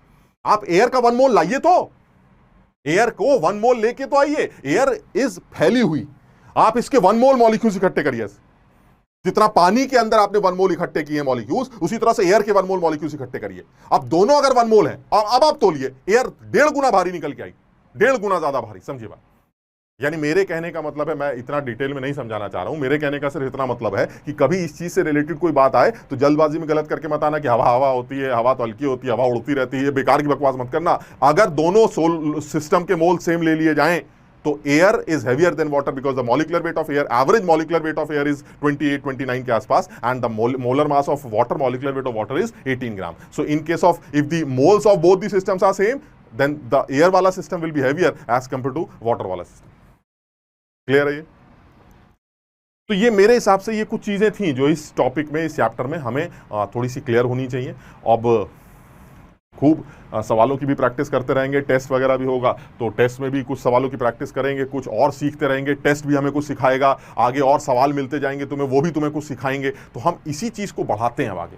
हमने जो अब तक पढ़ा है वो क्या पढ़ा है? हमने ये पढ़ा है कि सर आपने क्वांटिटेटिव एनालिसिस करना सिखाया है, और इस क्वांटिटेटिव एनालिसिस में आपने सबसे पहले मोल्स कैसे निकाले जाते हैं, वेट कैसे निकाला जाता है, सर कंसंट्रेशंस को कैसे यूज़ करते हैं, कंसंट्रेशंस को यूज़ करके क्वांटिटेटिव एनालिसिस कैसे करते हैं। लेकिन तुम मुझे ये बताओ ज़रा, सब कुछ करने के बाद, ठीक, तुम्हें नहीं लगता कि किसी भी रिएक्शन की क्वांटिटेटिव एनालिसिस करने के लिए एक बेसिक रिक्वायरमेंट क्या है? एक बेसिक, कोई तुम में से कुछ लोग बोलेंगे sir basic requirement is balance chemical equation, क्योंकि तभी तो आप मोल कॉन्सेप्ट लगाएंगे। क्या होता है मोल कॉन्सेप्ट? मेरे 2 तुम्हारे 3 के साथ रिएक्ट करेंगे, तो अगर मेरे 1 हैं तो तुम्हारे 1.5 के साथ रिएक्ट करेंगे। यही सब तो मोल कॉन्सेप्ट होता है कि पहले आप लिमिटिंग रेजेंट निकालिए, फिर एनालिसिस से स्टार्ट करिए, वगैरह वगैरह वगैरह। लेकिन सर ये काम कब कर सकते हैं? ये काम आप तभी कर सकते हैं जब आपके पास बैलेंस केमिकल इक्वेशन है। अब देखो, मेरा मानना इसमें थोड़ा सा अलग। मैं बिल्कुल आपसे ये रिक्वायरमेंट नहीं रखता कि आप मुझे बैलेंस केमिकल इक्वेशन दे, आप मुझे सिर्फ इक्वेशन दे दीजिए, बैलेंस में कर लूंगा। ऑब्वियस है। तो इसका मतलब ये हुआ कि अब तक जितनी भी क्वांटिटेटिव एनालिसिस हुई हैं, वो क्वांटिटेटिव एनालिसिस आप इसलिए कर पाए हैं क्योंकि आपको इक्वेशन पता थी, या तो सवाल में दी गई थी, या वो इतनी सिंपल इक्वेशन थी कि आपने खुद लिख ली थी। कैल्शियम कार्बोनेट में आग लगा रहे हैं, अरे भाई आग लगा रहे हैं, हम लगा देते हैं, तुम्हारे लगाने की जरूरत क्या है? तुम्हें दोनों देने की, इक्वेशन की देने की जरूरत ही नहीं, हम खुद जानते हैं। कैल्शियम कार्बोनेट में आग लगाने से CO2 बनती है, कैल्शियम ऑक्साइड बनता है, यानी H2 और O2 मिलकर पानी बना रहे हैं। अरे भाई हम बना लेंगे पानी, आपको इक्वेशन देने की जरूरत नहीं है। HCl और HNO3, HCl और NaOH आपस में रिएक्ट कर रहे हैं, सर बचपन से रिएक्ट कराते चले आ रहे हैं, हमें आती इक्वेशन मत दीजिए आप। तो कई बार मैंने देखा है कि उसने बहुत सिंपल इक्वेशन नहीं भी दी है, तो भी तुमने लिखी है, क्योंकि तुम्हें पता है बिना उनको लिखकर उसके बाद उनको बैलेंस करके आप मोल कॉन्सेप्ट का एप्लीकेशन नहीं लगा सकते। यानी अब तक जो मैंने सीखा है, अगर मैं किसी भी रिएक्शन की क्वांटिटेटिव एनालिसिस की बात करूं, तो जो अब तक मैंने सीखा है वो यही सीखा है कि किसी भी रिएक्शन की क्वांटिटेटिव एनालिसिस करते वक्त आपको एक इक्वेशन का पता होना जरूरी है। वो जो इक्वेशन आपको पता होगी, आप सबसे पहले उसको बैलेंस करेंगे। अगर वो एग्जाम में दे देता है तब तो ठीक, सवाल में दे देता है तो ठीक, नहीं देता है तो मैं खुद लिख लूंगा, उसको बैलेंस कर लूंगा। बैलेंस करने के बाद अपना एनालिसिस, मेरे 1 मोल तुम्हारे 2 मोल, तुम लिमिटिंग रिएजेंट, हम एक्सेस रिएजेंट, हम बनाएंगे तुम बनाओगे, पैरों में गिर जाओ, वगैरह वगैरह, वही सारी पुरानी बातें। तुम सोचो कितनी तकलीफ है कि सवाल पूछ तो रहा है कि कितने मोल बनेंगे, हमारे 1 मोल तुम्हारे कितने मोल खाएंगे, वगैरह वगैरह, वही एनालिसिस, कितना उतना कितना वाला, लेकिन रिएक्शन उसने नहीं दी। तो मैं क्या बोलूंगा? मत दो, मुझे आती, तब तो ठीक, आती है तो ठीक, फिर तो कर लो जैसे करते। सर आपने रिएक्शन तो दी नहीं, और हम तो सोच भी नहीं पा रहे हैं इस रिएक्शन, हमने सुनी ही नहीं, ऐसे हम कैसे करेंगे? आपने दी नहीं, हमने सुनी नहीं। क्या आप रिएक्शन लिख पा रहे हो? नहीं लिख पा रहे हो। क्या बैलेंस कर पाओ? सर जब रिएक्शन ही नहीं लिख पा रहे हैं तो बैलेंस किसको, हवा में करेंगे? बैलेंस भी नहीं करेंगे। जब बैलेंस भी नहीं कर पाओगे तो क्या मोल कॉन्सेप्ट लगा पाओगे? कहीं ना लगने वाला मोल कॉन्सेप्ट। क्यों? क्योंकि मोल कॉन्सेप्ट के लिए तो सबसे पहले वही ड्रामेबाजी करनी पड़ती है बैलेंस इक्वेशन की। अब जब बैलेंस इक्वेशन ही नहीं है तो अब करोगे कैसे? दिक्कत है। इसी दिक्कत का एक इलाज है वैसे, लेकिन यार तुम समझो किस दिक्कत का इलाज। पहले दर्द सुनो। दर्द ये है कि सर इक्वेशन अगर ना हो तो क्या करेंगे? अरे भाई खुद लिख लेना। सर अगर खुद ना लिख पाए तो क्या करेंगे? तो एक काम करो, पूरी दुनिया भर की इक्वेशन याद कर लो, अरबों टर्बो जो भी रिएक्शन है सब याद कर डालो। सर कैसी बातें कर रहे हैं, मजाक कर रहे हैं क्या? सारी रिएक्शन दुनिया भर की कैसे याद कर लेंगे? तो फिर इसका मतलब मुश्किल काम है ना सारी रिएक्शन को याद करना। हाँ सर बहुत मुश्किल काम है, ये कैसे कर पाएंगे? ये तो बिल्कुल आपने ऐसे कर दिया जैसे पहाड़ तोड़ना है हमें, ये तो हम नहीं कर पाएंगे दुनिया भर की रिएक्शन की। तो करोगे क्या? तो एक काम तो कर सकते हो, जब ये मुश्किल काम तुम्हें लगता है कि ये काम करना आसान नहीं है, तो फिर कम से कम ये तो करो कि सर कुछ ऐसा जुगाड़ लगाएं ताकि बिना रिएक्शन के भी कुछ एनालिसिस के बारे में सोचा जा सके। बेटा कर तो सकते हैं, लेकिन अब तुम सोच लो कि थोड़ा सा मुश्किल पड़ेगा, मुश्किल टॉपिक है। This is my second chapter, हम उसी की तरफ आ रहे हैं। सर थोड़ा सा मुश्किल काम तो है, तुम क्या बोलोगे? अरे सर इतना मुश्किल तो नहीं होगा ना कि पहाड़ तोड़ना पड़े। हाँ नहीं बेटा इतना मुश्किल नहीं है, लेकिन ये कि पहाड़ तोड़ने से बचना चाहते हो तो कुछ तो मेहनत करनी पड़ेगी ना। मतलब समझ रहे हो, इतनी मेहनत से अगर बचना चाहते हो तो कुछ तो सीखना पड़ेगा। इसी चैप्टर को बच्चे सबसे मुश्किल चैप्टर फिजिकल केमिस्ट्री में माना करते हैं। ये एक दो चैप्टर्स ऐसे हैं जो बच्चों को थोड़ा सा परेशान करते हैं। Equivalent concept, ionic equilibrium, thermodynamics, ये एक दो चैप्टर, सॉलिड स्टेट जो समझ में कम आता है। ये 3-4 चैप्टर्स ऐसे हैं जो बच्चों को थोड़ा सा परेशान करते हैं। क्यों परेशान करते हैं वो भी लॉजिकल है कि भाई ये तो क्या बात है, हम ये सब छोड़िए सर, ये तो बड़ा मुश्किल हो जाएगा, हम सारी दुनिया भर की रिएक्शन याद करेंगे, क्या करेंगे इसे? तो इसका मतलब ये हुआ कि जो बच्चे इस चीज को सबसे पहले माने कि सर ऐसा है, बहुत बड़े दर्द से बचने जा रहे हैं, अगर रिएक्शन याद न करनी पड़े तो बहुत बड़ा दर्द बचेगा हमारा। लेकिन वो बचाना है, आपको इतना फायदा अगर उठाना है कि भाई रिएक्शन, चलो ऊपर वाले ने मजा बचा लिया हमें दुनिया भर की रिएक्शन याद करने से, तो यार तुम समझो इतनी बड़ी मुसीबत से बचना है अगर, तो कुछ तो तुम्हें भी एफर्ट्स करने पड़ेंगे ना। इस चैप्टर को लोग मुश्किल इसलिए समझते हैं क्योंकि उनको क्या लगता है, यार इससे अच्छा तो वो मोल कॉन्सेप्ट था, 2 मोल हमारे, 4 मोल तुम्हारे, हमारे मोल तुम्हारे, मोल इसके मोल उसके मोल, कैलकुलेट कर लिया, आसान हो गया। ये सर आपने क्या अरे भाई ये तुम्हें बहुत बड़े दर्द से बचाने के लिए पढ़ाया जा रहा है, तो इसका मतलब ये हुआ कि ऑब्वियस है थोड़ा सा जोर तो तुम्हें भी लगाना पड़ेगा। बच्चे यहीं पर बिदक जाते हैं, वो मेहनत करने से घबराने लगते हैं, वो सीखने से घबराने लगते हैं, उनको लगता है यार ये सब क्या चीजें हैं, बस समझ लीजिए गए काम से। उनको ये चैप्टर मुश्किल लगता है। और आप मान के चलिए जेई के एडवांस लेवल पर अगर बात करें या मेंस लेवल पर भी बात करें तो अच्छे अच्छे ऑब्जेक्टिव पहले भी पूछे जा चुके हैं और आगे भी पूछे जाएंगे। तो मैं अब यहाँ पर तुम्हें पहला, क्योंकि ये चैप्टर स्टार्ट कर रहा हूँ, क्योंकि पहली बात स्टार्ट कर रहा हूँ इस चैप्टर की, तो मैं तुम्हें अभी से बता रहा हूँ तकलीफ होगी इस चैप्टर में, लेकिन सीखोगे तब जब तुम ये सोचोगे अरे यार कम से कम उससे तो अच्छी है, दुनिया भर की, समझ रहे हो, पहाड़ तोड़ने से अच्छा है, कम से कम थोड़ा सा दर्द महसूस करके निपटाएं इस बात को। जो बच्चा ये सोच के पढ़ेगा वो तो सीख जाएगा, और जो ये सोच के चलेगा अरे यार ये क्या है तो बड़ा मुश्किल, अरे तो फिर वो याद कर लो, फिर सर वो तो करनी नहीं, ये हमें आती, सीख नहीं पा रहे हैं, वो हमें कर, तो फिर भाई ऐसा ये चैप्टर तुम्हारे बस का नहीं, सीधी सी बात। इसलिए ये चैप्टर उन बच्चों के लिए पढ़ाया जा रहा है जो बच्चे इस बात को मान रहे हैं कि सर वाकई में मुश्किल का काम है, आसान काम नहीं था वो करना, इसलिए हम जो है जुगाड़ लगाते हैं, कुछ कुछ मेहनत करेंगे, आप जैसा कहेंगे वैसे कर लेंगे, हम कम से कम उस दर्द से बच जाएंगे। तो अब मैं यहीं से ये चीज़ स्टार्ट करने जा रहा हूँ, और मैं तुम्हें ये बताना चाह रहा हूँ कि हम अब तक करते क्या थे। मैं ये चैप्टर इक्विवेलेंट कॉन्सेप्ट के नाम से डालता हूँ, इसको मैं मोल कॉन्सेप्ट 2 के नाम से भी जाना करता था। कुछ बुक्स में इसको मोल कॉन्सेप्ट 2, कुछ किताबों में इसको इक्विवेलेंट कॉन्सेप्ट, और कुछ जगहों पर इसको रिडॉक्स करके लिखा जाता है। तो मैं इसी के बारे में थोड़ा सा बात करूँगा। मैं इस चैप्टर का हेडिंग तो ऊपर लिख रहा हूँ, लेकिन मैं तुम्हें बताता हूँ कि मैं अब तक क्या करता था और अब क्या करने जा रहा हूँ। अब तक मैं ये करता था, ज़रा देखिए आप क्या करता था। सर सवालों में मोल्स देते थे आप, डायरेक्ट या इनडायरेक्ट, समझ रहे हो बात को? डायरेक्ट मतलब 2 मोल मेरे, इनडायरेक्ट मतलब 20 ग्राम मेरे, या 2 करोड़ मॉलिक्यूल मेरे, या एसटीपी पर वॉल्यूम मेरा, या सोल्यूशन की मोलैरिटी वॉल्यूम ले लो, या मोलैलिटी और सॉल्वेंट का वेट ले लो, या परसेंटेज वेट बाई वेट और वेट ले लो सोल्यूशन का। मेरी बात समझ लो क्या कह रहा हूं? यानी डायरेक्ट वे में या इनडायरेक्ट वे में आपको अब तक मोल्स प्रोवाइड किए जाते थे, आप उन मोल्स को यूज करते थे। क्या करते थे सर? जैसे ही मुझे मोल्स मिलते थे मैं थोड़ा सा जुगाड़ लगाता था, इन मोल्स को निकालता था रिएक्शन में, मोल कॉन्सेप्ट को अप्लाई करता था। तो मैंने कहा भाई ये बता, मोल्स तो मैंने तुम्हें सवाल में डायरेक्ट इनडायरेक्ट दे दिए थे, ये कॉन्सेप्ट क्या था? अरे सर कॉन्सेप्ट वही था ना कि बैलेंस इक्वेशन लिखी, हमारे 2 तुम्हारे 4 मोल, तुम लिमिटिंग रिएजेंट हम एक्सेस रिएजेंट, हमारे इतने बनेंगे तुम्हारे इतने बचेंगे, वगैरह वगैरह वगैरह। सर ये आपका मोल कॉन्सेप्ट। तो मैंने कहा फिर क्या होता था? कह रहा कुछ नहीं सर, रिजल्ट आ जाता था, यही करते थे हम। यानी तुम समझो इस मोल से यहां जाने का तरीका क्या है? यहां जाने का तरीका है आपको ये आना चाहिए, और ये आना, इसके आने की पहली और आखिरी रिक्वायरमेंट सिर्फ एक ही है, बैलेंस केमिकल इक्वेशन। ये पहली और आखिरी रिक्वायरमेंट है, बैलेंस केमिकल इक्वेशन। तो सर ऐसे ही कर लिया करेंगे सर, परेशानी क्या, आप क्यों जबरदस्ती इतनी मेहनत कर रहे हैं, हम ऐसे ही कर लेंगे सवाल में। हाँ तुम बिल्कुल कर लोगे ऐसे ही, लेकिन तब, और ऐसे ही करना अगर तुम्हें ये पता, अगर बल्कि पूरी बात भी इतनी इंपॉर्टेंट नहीं, अगर तुम्हें ये पता, तो समझ लो मेरी बात को, क्योंकि अगर ये पता होगा तो बैलेंस हम खुद कर लेंगे, समझ लो। तो आप, और केमिकल इक्वेशन या तो सवाल में दे देगा या आपको आती होगी, सिंपल वाली है तो आप खुद लिख लेंगे। सर हम तो ऐसे ही करेंगे, लेकिन तुम बेटा समझो इस बात को कि आप ऐसे तभी तो कर पाएंगे ना जब आप मोल कॉन्सेप्ट लगा पाएंगे, और मोल कॉन्सेप्ट लगाने के लिए आपको इक्वेशन पता होनी चाहिए। इक्वेशन मान लो आपको मैंने ना दी तो आप खुद लिख लीजिएगा। सर हम भी ना लिख पाए तो तब आपको रास्ता बदलना पड़ेगा। इस रिजल्ट तक जाने के लिए आपको अपना रास्ता या पाथ चेंज करना पड़ेगा। मैं रिजल्ट तक पहुंचूंगा, अब भी पहुंचूंगा, लेकिन तब मैं इस मोल कॉन्सेप्ट को अप्लाई नहीं कर पा रहा हूं बिकॉज मेरे पास केमिकल इक्वेशन या बैलेंस केमिकल इक्वेशन नहीं। तो सर अब आप क्या करें? अब मैं ये करूं, मैं अपना रास्ता बदल दूं। सवाल तो आज भी मोल से ही शुरू होगा। हाँ सर सवाल तो वहीं से शुरू होगा, जब एनालिसिस करनी है तो मोल से ही, वही ग्राम व्राम जो भी तरीका है मोल देने का, सर आप सवाल तो वहीं से शुरू करेंगे। फिर क्या करोगे?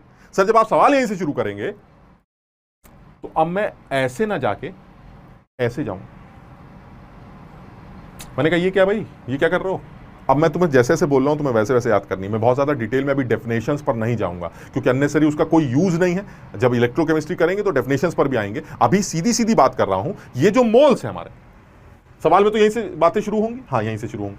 आप मोल से पहले यहां आ जाइए, मैं बताता हूं क्या है, कैसे कैसे आएंगे। यानी जिस सब्सटेंस का आपको मोल्स दे रखे हैं, आप उस सब्सटेंस के मोल्स को यूज करके आप सबसे पहले उसी सब्सटेंस के उस रिएक्शन में जो इक्विवेलेंट्स हैं वो कैलकुलेट करिए। फिर कैसे करेंगे छोड़ो, अभी बताते हैं। फिर क्या करेंगे सर? कर लिया तो आप जैसे ही इक्विवेलेंस कैलकुलेट करेंगे तो अब आप एक नया कॉन्सेप्ट यूज करेंगे जिसको इक्विवेलेंट कॉन्सेप्ट कहते हैं। और इस इक्विवेलेंट कॉन्सेप्ट में आपको बैलेंस केमिकल इक्वेशन या केमिकल इक्वेशन की जरूरत नहीं। मैंने कहा तो क्या होगा? कह रहे कुछ नहीं, रिजल्ट आ जाएगा। और ये रिजल्ट वही आएगा जो पहले आता था। आप सोचिए क्या जुगाड़ चल रहा है। जुगाड़ ये चल रहा है, पहले आप सीधे सीधे चले जाते थे, उस सीधे सीधे जाने में मोल कॉन्सेप्ट रास्ते में आता था। मोल कॉन्सेप्ट सीखने के लिए या लगाने के लिए आपको बैलेंस इक्वेशन की जरूरत पड़ती थी। वो इक्वेशन है नहीं, आप क्या करें सर? रास्ता ही बदल देते हैं। मोल से पहले इक्विवेलेंट्स के पास आ जाएंगे और इक्विवेलेंट्स के पास आने के बाद इक्विवेलेंट कॉन्सेप्ट अप्लाई करेंगे और रिजल्ट निकाल लेंगे, खत्म हो गया। और इस इक्विवेलेंट कॉन्सेप्ट में बैलेंस केमिकल इक्वेशन की जरूरत नहीं पड़ेगी। क्लियर है? सबको समझ में आ रहा है हम करने क्या जा रहे हैं? अब तुम बताओ इस पूरे खेल में तकलीफ कहां कहां है? पहली, सर ये मोल से इक्विवेलेंट्स कैसे निकले? मान लीजिए आपने NaOH के 50 मोल दे रखे हैं तो मैं NaOH के इक्विवेलेंट्स कैसे निकालूं? पहली तकलीफ। दूसरी, चलिए सर हमने बहुत माथा फोड़ के निकाल लिए, अब ये क्या बला है? ये कौन सा कॉन्सेप्ट है? इक्वेशन है नहीं, लिमिटिंग रीजेंट वगैरह ये सब कोई फंडे नहीं है, ये करना कैसे सर? ये कौन? मैं तुम्हें बताऊं, तुम्हारा सारा जो तकलीफ है ना वो सिर्फ इतनी है, मोल से इक्विवेलेंट्स निकालने की। क्योंकि ये जो कॉन्सेप्ट है इक्विवेलेंट कॉन्सेप्ट, वो तो मोल कॉन्सेप्ट के मेथड या उसके कॉन्सेप्ट से बहुत ज्यादा आसान। ये तो सीखने में टाइम ही नहीं लगना तुम्हें, मोल कॉन्सेप्ट, इक्विवेलेंट कॉन्सेप्ट, ये तो बहुत ही सिंपल। यानी सारी तकलीफ जो है बच्चों को जो हो रही है, जो यहां पर तमीज से सीख लेते हैं ये कन्वर्जन मोल से इक्विवेलेंट्स का, तो फिर इक्विवेलेंट कॉन्सेप्ट तो ओरल होता है चुटकियों में, उसमें तो कुछ करना ही नहीं होता। उसमें तो जैसे मोल कॉन्सेप्ट में बड़ा दिमाग लाना पड़ता, मेरे 2 मोल तुम्हारे 4 मोल, इसमें कुछ नहीं करना, ये तो और भी ज्यादा सिंपल कॉन्सेप्ट होता। यानी अगर ये कर लिया तो इसको करने के बाद आप फटाक से ये सीख जाएंगे 1 सेकंड के अंदर, और उसके बाद आंसर निकलते रहेंगे। Without using any chemical equation और बैलेंस केमिकल इक्वेशन आप रिजल्ट कैलकुलेट कर सकते हैं। मैं तुम्हें एक अपनी बात को समझाने के लिए एक एग्जाम्पल ले रहा हूं 1 सेकंड के लिए, ताकि तुम्हें समझ में आए कि तुम इतनी मेहनत अगर करोगे तो क्यों करोगे। मैं तुम्हें बताता हूं। हालांकि मेरे दिमाग में एकदम से ये एग्जाम्पल आ रहा है तो मैं इसलिए बोल रहा हूं तुमको। मान लो मैं तुमसे कहूं,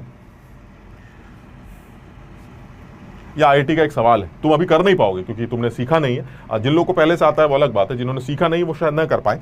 सवाल ये मान लीजिए, ऐसे ही बोल रहा हूं मैं, शायद डेटा थोड़ा बहुत प्लस माइनस हो, मुझे एग्जैक्टली याद तो नहीं है। मान लीजिए वो कहता है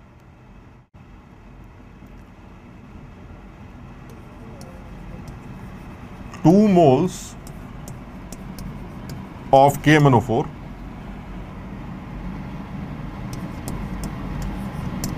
reacts completely with X moles of FeC2O4 in acidic medium. Find out the value of x. ये सवाल तुम याद करके देखो। अगर मैं इस सवाल को देख रहा हूं, मैं अभी इस नीचे वाली बात को भूल जाता हूं, ठीक। मैं इस सवाल को ऊपर वाले मेथड से करने की कोशिश करता हूं। सवाल क्या है? KMnO4 FeC2O4 से रिएक्ट कर रहा है। KMnO4 के मोल दे रखे हैं 2, पूछ रहा है कि FeC2O4 के कितने मोल रिएक्ट करेंगे। क्या तुम्हारे लिए नया है यार ये सवाल? तुम याद करो, जब तुम्हारे पास इक्वेशन होती थी और जब आप उसको बैलेंस करते थे तो आप ये बोलते थे ना कि मेरा 1 मोल आपके 2 मोल से रिएक्ट करेगा, मेरे 2 मोल आपके 4 मोल से रिएक्ट करेंगे, मेरे 3 मोल आपके 6 मोल से रिएक्ट करेंगे। ये इसी तरह से बोलते थे। तो अगर आपके पास इक्वेशन होगी तो देख के बता देना कि मेरे 2 मोल कितने FeC2O4 से रिएक्ट करेंगे। जैसे मैं बताऊं, अगर मैं तुम्हें ये बता दूं, सपोज मैं तुम्हें बता दूं कि जो इक्वेशन है इन दोनों की वो ये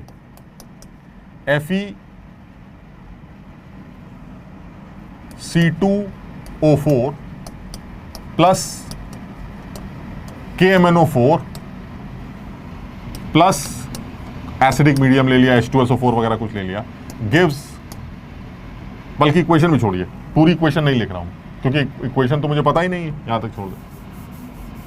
ये रिएक्शन हो रही, FeC2O4 प्लस KMnO4 ये आपस में रिएक्ट कर रहे हैं, एसिडिक मीडियम, ठीक। अगर मान लो मैं तुम्हें ये बता दूं कि इन दोनों के जो स्टोइचियोमेट्रिक कोफिशिएंट्स हैं वो ये, यहां 5 है और यहां 3। तुम्हें यही तो दिक्कत है ना सर, इक्वेशन नहीं दे रखी है तो कैसे सॉल्व करेंगे? मान लो मैं तुम्हें बता दूं कि मेरे पास इक्वेशन नहीं है लेकिन मुझे ये पता है कि यहां 5 आएगा, यहां 3 आएगा। Now this is a balance equation. अब तो तुम्हें बैलेंसिंग नजर आ रही है। अब आप इसको कैसे पढ़ेंगे कि अगर KMnO4 के 3 मोल लाओगे तो FeC2O4 के 5 मोल खाएगा। क्लियर? वही यही है मोल कॉन्सेप्ट। अगर KMnO4 का 1 मोल लाओगे तो FeC2O4 के 5/3 मोल खाओगे। बिल्कुल सही है। आप KMnO4 के कितने मोल लाए सर? 2 मोल लाए, तो आप FeC2O4 के कितने मोल खाएंगे? 5/3 इंटू 2, 10/3 आ गया सर, 10/3 आंसर आ गया।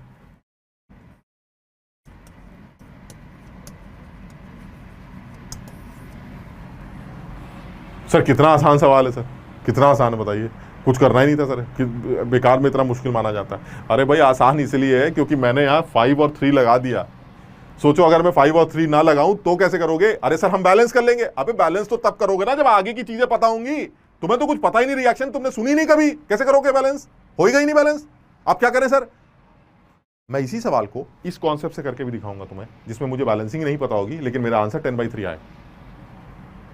अभी नहीं, पहले सीखते हैं कुछ कुछ, तब।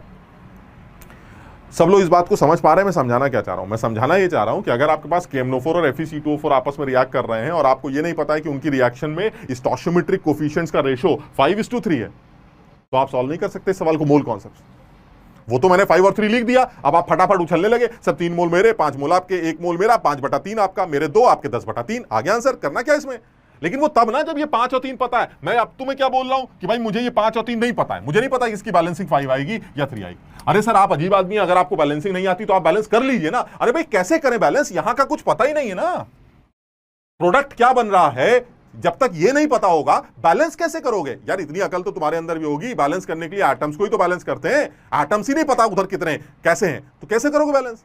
बात तो सही है सर, बैलेंस तो नहीं कर पाएंगे। बैलेंस नहीं कर पाएंगे तो फिर ये सवाल आप कर भी नहीं पाएंगे, क्योंकि एग्जाम में वो सवाल की इक्वेशन नहीं देगा। इक्वेशन दे देगा तब तो फिर ठीक है, अगर इक्वेशन नहीं देता है तो आप नहीं कर पाएंगे, क्योंकि ना आपको याद होगी ना आपसे बैलेंस होगी और आप ये मोल कॉन्सेप्ट अप्लाई नहीं कर पाएंगे। और जिस टाइम पर आप ये मोल कॉन्सेप्ट अप्लाई नहीं कर पाएंगे, आपकी मजबूरी होगी या तो ये सवाल छोड़ा जाए या फिर इक्विवेलेंट कॉन्सेप्ट सीखा जाए। इक्विवेलेंट कॉन्सेप्ट सीखा जा सकता है, बहुत ज़्यादा मुश्किल नहीं है। अगर आप तसल्ली से जो जो चीज़ें याद करने के लिए कही जाएं, आप अगर उनको याद रखें तो आपके लिए चीज़ें बहुत ज़्यादा मुश्किल नहीं मानी जाएंगी। शुरू करते हैं। मैं यही सवाल 10/3 आंसर आपको निकाल के दिखाऊंगा कि KMnO4 के 2 मोल आयरन ऑक्सिलेट के 10/3 मोल्स कंज्यूम करते हैं कंप्लीटली। ये मैं आपको करके दिखाऊंगा without using balance chemical equation और विदाउट यूजिंग एनी इक्वेशन, ठीक। लेकिन उसके लिए मुझे कुछ कुछ चीज़ें सीखनी है। मैं सबसे पहले उसी के बारे में बात कर रहा हूं और मुझे लगता है कि इस पूरे खेल में जो सबसे इंपॉर्टेंट बात है वो है मोल्स का इक्विवेलेंट्स में कन्वर्जन। यानी जिस सब्सटेंस के मोल्स दे रखे हैं सवाल में, जैसे यही है ना KMnO4 के मोल दे रखे हैं, सवाल तो मोल से ही चालू हो रहा है, तो इन KMnO4 के मोल्स को सबसे पहले आपको KMnO4 के इक्विवेलेंट्स में कन्वर्ट करना पड़ेगा। और जैसे ही आप इसको इक्विवेलेंट्स में कन्वर्ट करेंगे, फिर आपको ये छोटा सा कॉन्सेप्ट लगाना है और इस कॉन्सेप्ट को यूज करके आपका मस्त 10/3 आ जाएगा, आंसर खत्म। इतना काम करना है। सर ठीक है, हम सीखने के लिए तैयार हैं। अब आप सबसे पहले ये बताइए सर कि इस नए रास्ते को ऐसे ना चल के, अगर इस नए रास्ते को ऐसे ट्रैवल किया जा रहा है, तो ये पहला जो मोल से इक्विवेलेंट्स के बीच का जो ब्रिज है, ये कैसे तय करेंगे सर? मोल्स के बाद इक्विवेलेंट्स उस सब्सटेंस के कैसे निकालेंगे? ये क्या चक्कर क्या? तो मैं बताऊं, इक्विवेलेंट्स निकालने के लिए जो कहा जाता है वो यही कहते हैं कि मोल्स जो भी अब आपको रिएक्टेंट के दे रखे हैं, रिएक्शन के दे रखे हैं, रिएक्शन में जिस रिएक्टेंट के मोल्स दे रखे हैं, वहां पर आप उस सब्सटेंस के n फैक्टर से मल्टीप्लाई करके आप उस सब्सटेंस के इक्विवेलेंट्स कैलकुलेट कर सकते हैं।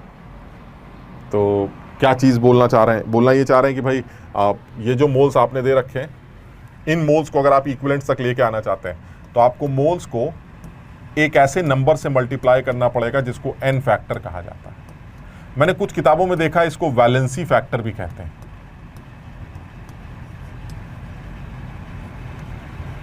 मेरे मास्टर ने मुझे बोला था something,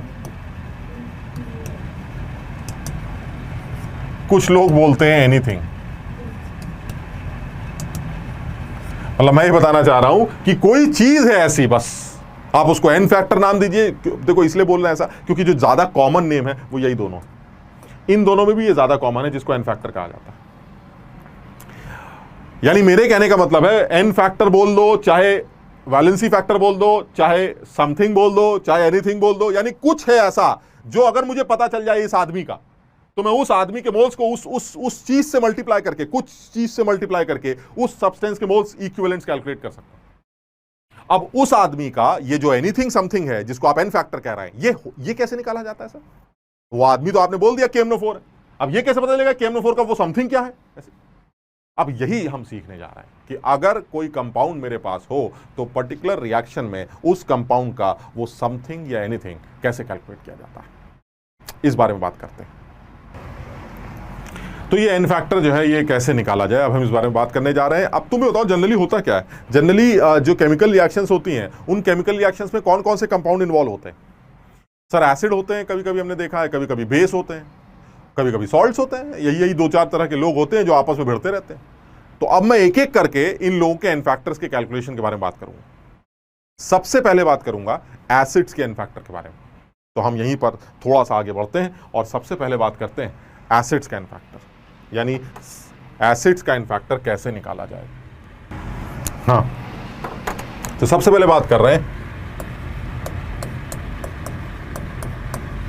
n factor calculations for acids. Acids के n फैक्टर कैलकुलेशन के बारे में बात करते हैं। अब एसिड्स के n फैक्टर कैसे निकाला जाता है? तो देखो सबसे पहली बात तो ये एक समस्या क्या है? समस्या ये है कि सर देखिए ऐसा है कि बहुत ज़्यादा एसिड्स के नाम तो हमने सुने नहीं है। हम 2-4 एसिड्स के नाम तो बता सकते हैं, H2SO4, HNO3, HCl बस, और 2-4 और, बस इससे ज़्यादा तो हमें कुछ पता नहीं। लेकिन तुम परेशान मत हो, हम अब इस बारे में बात करेंगे कि n फैक्टर एसिड के निकालते वक्त एसिड को कैसे पहचानेंगे आप। ठीक, तो अगर मान लीजिए आपने ये पहचान लिया कि वो जो सब्सटेंस है हमारा वो एसिड, तो उसका n फैक्टर कैसे निकाला जाए? तो अगर वो एसिड है तो उसका n फैक्टर निकालने का तरीका है कि उस एसिड के अंदर जो n फैक्टर मैं बोल रहा हूं,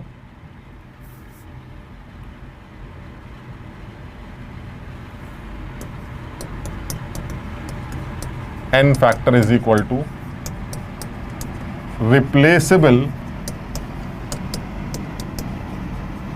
H+ आयंस। समझो, यानी उस रिएक्शन में उस एसिड के कितने, भाई एसिड का काम क्या होता है? एसिड का काम H+ देने का होता है। तो जितने भी H+ दे रहा है पर मोल, जितने मोल H+ का ट्रांसफर हो रहा है, या पर मॉलिक्यूल जितने भी H+ आयंस का ट्रांसफर हो रहा है, दैट इज, जितने भी H+ वो दे रहा है, that is equal to the n factor of that acid. तुम ध्यान से देखना, मैंने यहां पर ये नहीं लिखा है कि जितने H+ उसके अंदर हैं ना, मैं ये लिख रहा हूं कि जितने H+ वो ट्रांसफर कर रहा है, जितने H+ वो दे रहा बेस को, वो उसका n फैक्टर। क्या मतलब हुआ जरा समझाता हूं मैं तुम्हें। जैसे मान लीजिए आपके पास HCl जो है वो NaOH के साथ रिएक्ट कर रहा है। तो अगर HCl NaOH के साथ रिएक्ट करेगा तो वो NaCl बनाएगा, साथ में पानी बनाएगा। अब अगर वो ये पूछ रहा है कि भाई ये बताइए HCl का एन फैक्टर क्या है, तो जो HCl का एन फैक्टर होगा वो HCl का एन फैक्टर H प्लस के ट्रांसफर से निकलेगा। और तुम देख रहे हो कि Na ने एक H प्लस को रिप्लेस किया, एक ही H प्लस है, उसको Na ने रिप्लेस कर दिया, तो अल्टीमेटली इस HCl ने एक H प्लस दिया है, इसलिए इसका एन फैक्टर क्या माना जाएगा 1। लेकिन अगर सोचो यही H2SO4 होता और H2SO4 NaOH से रिएक्ट कर रहा होता और वो Na2SO4 में कन्वर्ट हो रहा होता, तो उस केस में इस H2SO4 का एन फैक्टर क्या लिखा जाता, वो 2 लिखा जाता। क्यों? क्योंकि इसके दोनों H Na ने रिप्लेस कर दी। लेकिन ऐसा भी तो हो सकता है कि जो H2SO4 है वो NaOH के साथ ही रिएक्ट कर रहा है लेकिन NaHSO4 बना रहा है, ये भी पॉसिबल है। अब अगर वो NaHSO4 बना रहा है तो यही H2SO4 ये कहेगा भाई मेरे पास 2 H ऐसे हैं जो रिप्लेसेबल थे, रिप्लेस होने लायक, लेकिन हुआ तो सिर्फ एक ही ना। तो अगर इस रिएक्शन में इसका सिर्फ एक ही H रिप्लेस हुआ तो इस रिएक्शन में इसका एन फैक्टर 1 कंसीडर किया जाएगा, ना कि 2। काम की बात ये बताना चाह रहा हूं कि इस HCl की बेसिसिटी वो 1 है और इसका एन फैक्टर भी 1। बेसिसिटी का मतलब है उस एसिड के अंदर मैक्सिमम कितने H प्लस रिप्लेस हो सकते हैं। मैक्सिमम हो कितने रहे वो अलग बात है, लेकिन कितने वो कर सकता है दैट इज उसकी बेसिसिटी। HCl के पास एक ही H है तो इसका मतलब उसकी बेसिसिटी 1। लेकिन रिएक्शन में अगर H प्लस देने की बात चलेगी तो जब उसकी बेसिसिटी ही 1 है तो वो एक ही H प्लस तो दे सकता है, क्योंकि उसके पास एक ही H देने के लिए है, तो उसका एन फैक्टर भी क्या लिखा जाएगा 1। जब तुम H2SO4 की बात करोगे तो इस H2SO4 की जो बेसिसिटी वो 2। क्यों बेसिसिटी 2 है? क्योंकि इसके पास 2 H ऐसे हैं जो रिप्लेस हो सकते हैं। हो कितने नए वो अलग बात है, लेकिन वो कर कितने सकता है maximum, that is 2। So the basicity will be 2 but the N factor depends on the reaction to reaction, the N factor can be 1 और 2। यानी बेसिसिटी इस एसिड का या किसी भी एसिड का वो मैक्सिमम एन फैक्टर हो सकता है। समझो बात, यानी बेसिसिटी का मतलब है कितने मैक्सिमम H प्लस आप रिप्लेस कर सकते हैं। 2 कर सकते हैं तो बेसिसिटी 2। लेकिन जब एन फैक्टर की बारी आएगी तो एन फैक्टर 1 भी हो सकता है और वो 2 भी हो सकता है, क्योंकि जब दोनों रिप्लेस हो जाएंगे तो 2, अगर एक ही रिप्लेस हो रहा है तो एन फैक्टर 1। इसी तरह से और भी एग्जांपल ले सकते हैं। मान लीजिए मैं इसी तरह से कोई और एसिड ले लेता हूं, जैसे सपोज आपने H3PO4 ले लिया। मान लीजिए H3PO4 ले लेते हैं, समझने की बात है।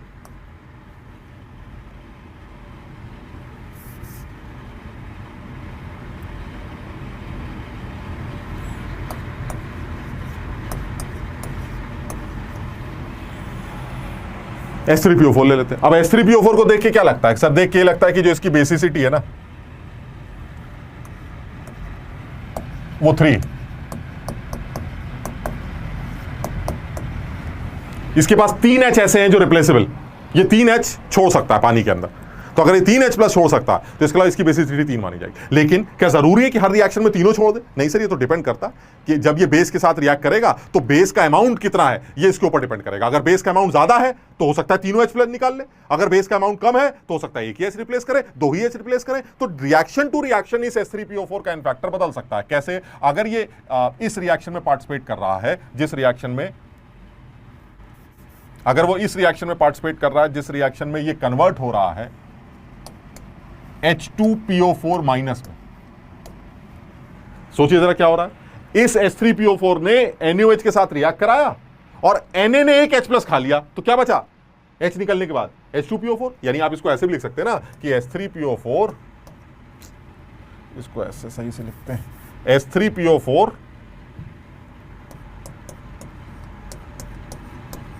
NaOH से रिएक्ट कर रहा है और इसका प्रोडक्ट इज NaH2PO4। अब ऐसे में देख लो इसका एन फैक्टर क्या निकल के आ रहा है। कितने H रिप्लेस हो सकते थे? 3, लेकिन यहां कितने हो रहे हैं? 3 थे, Na एक ही आया, तो इसका एन फैक्टर इस बार। ऐसा भी हो सकता है कि यही H3PO4 किसी रिएक्शन में पार्टिसिपेट कर रहा हो बेस के साथ और उस केस में ये Na2HPO4 बना रहा हो। हाँ सर बिल्कुल हो सकता है। ऐसे में इसने अपने 2 H रिप्लेस करा दिए, इसका एन फैक्टर क्या आ गया 2। सर ऐसा भी तो हो सकता है कि H3PO4 के पास क्योंकि 3 H है रिप्लेसेबल तो वो अपने तीनों H रिप्लेस करा दे। हाँ बिल्कुल हो सकता है। अगर वो तीनों H रिप्लेस करा देगा तो सोडियम फॉस्फेट बनेगा और ऐसे में इसका एन फैक्टर 3 निकल के आएगा। बिल्कुल सही। मेरे कहने का मतलब है H3PO4 एक ऐसा एसिड है जो कि ट्राई बेसिक एसिड है। This is a tribasic acid, लेकिन the N factor of H3PO4 can either be 1, 2 और 3। It depends on the reaction. सब लोगों को समझ में आ रहा है? यानी कोई ये कहे कि एसिड की बेसिसिटी ही उसका एन फैक्टर होता है तो फॉल्स। एसिड की बेसिसिटी उसका वो मैक्सिमम एन फैक्टर हो सकता है जब वो एसिड की तरह बिहेव कर रहा होगा। उसका एन फैक्टर उस बेसिसिटी से कम भी हो सकता है। दैट डिपेंड्स कि जितने भी H+ उसके अंदर रिप्लेसेबल हैं, अगर वो सारे रिप्लेस हो जाते हैं, सारे H+ पानी में निकल जाते हैं, तो ऐसे में उसका एन फैक्टर बेसिसिटी के बराबर होगा। लेकिन अगर एक ही निकला तो एन फैक्टर 1, 2 निकले तो एन फैक्टर 2, अगर 3 निकले तो एन फैक्टर 3 माना जाए। क्लियर है ये वाली बात? अब इसमें कुछ लोगों को ये समझ में आना चाहिए कि भाई ये एसिड्स जो होते हैं ये वाटर में H+ दे रहे हैं, इसका क्या मतलब है? एसिड का मतलब क्या होता है? तो एसिड एक ऐसा आदमी होता है जो वाटर के अंदर जाता है तो H+ रिलीज करता है as in the form of H3O+, और ये काम एक्चुअली एसिड नहीं कर रहा है, ये काम पानी करवाता है। पानी एक पोलर प्रोटिक सॉल्वेंट होता है, पानी एक पोलर सॉल्वेंट। इतना तुम लोगों को पता होगा कि पानी का मॉलिक्यूल पोलर मॉलिक्यूल होता है। तो जब आप एसिड को पानी में डालते हैं, जैसे मान लीजिए आपने HCl को पानी में डाला, ऐसे समझाने के लिए बोल रहा हूं, ये पानी है, इसके अंदर आपने HCl को डाला, HCl ले लेते हैं, ये HCl। मुझे बड़ा मजा आता है ये बताने में कि HCl गैस होती। सर इसमें क्या मजे की बात है? गैस होती है और इस HCl के अंदर जो आयनिक नेचर होता है वो 18-17% होता है। सोचिए आप, it is more covalent molecule. HCl is more covalent molecule. It is 83% covalent and only 17% ionic. समझिए बात, 17% आयनिक कैरेक्टर HCl का, कोवेलेंट नेचर। हमने कहा सर कोवेलेंट नेचर है तो H+ कैसे रिलीज करेगा? इसका मतलब ये बॉन्ड बहुत ज्यादा पोलर नहीं है। अगर ये बॉन्ड बहुत ज्यादा पोलर नहीं है तो H+ कैसे बाहर निकल आएगा?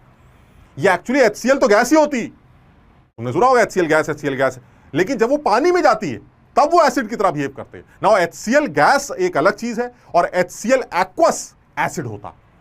ये HCl एक्वस के बारे में बात चल रही, यानी जब आप इस HCl को पानी में डालते हैं तब वो एसिड की तरह बिहेव करती है, अदरवाइज तो HCl गैस होती।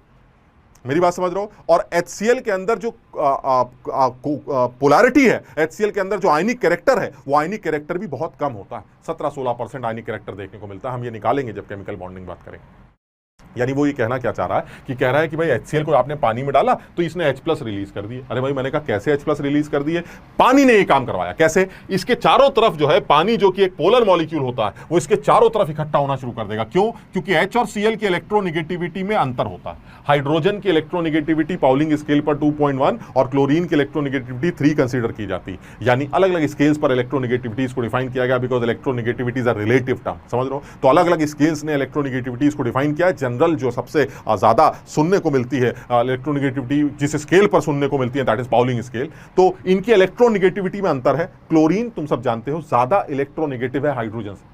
तो अगर क्लोरीन ज्यादा इलेक्ट्रोनिगेटिव है तो वो इन शेयर्ड इलेक्ट्रॉन्स को अपने पास, इस क्लाउड को अपने पास अट्रैक्ट करने की कोशिश करता है। तो जब वो इस क्लाउड को अपने पास अट्रैक्ट करने की कोशिश करता है तो इस क्लोरीन पर तो डेल माइनस आने लगता है और हाइड्रोजन पर डेल पॉजिटिव चार्ज आने। Now this is a molecule which is having some polarity, no doubt, but the polarity is not very much high.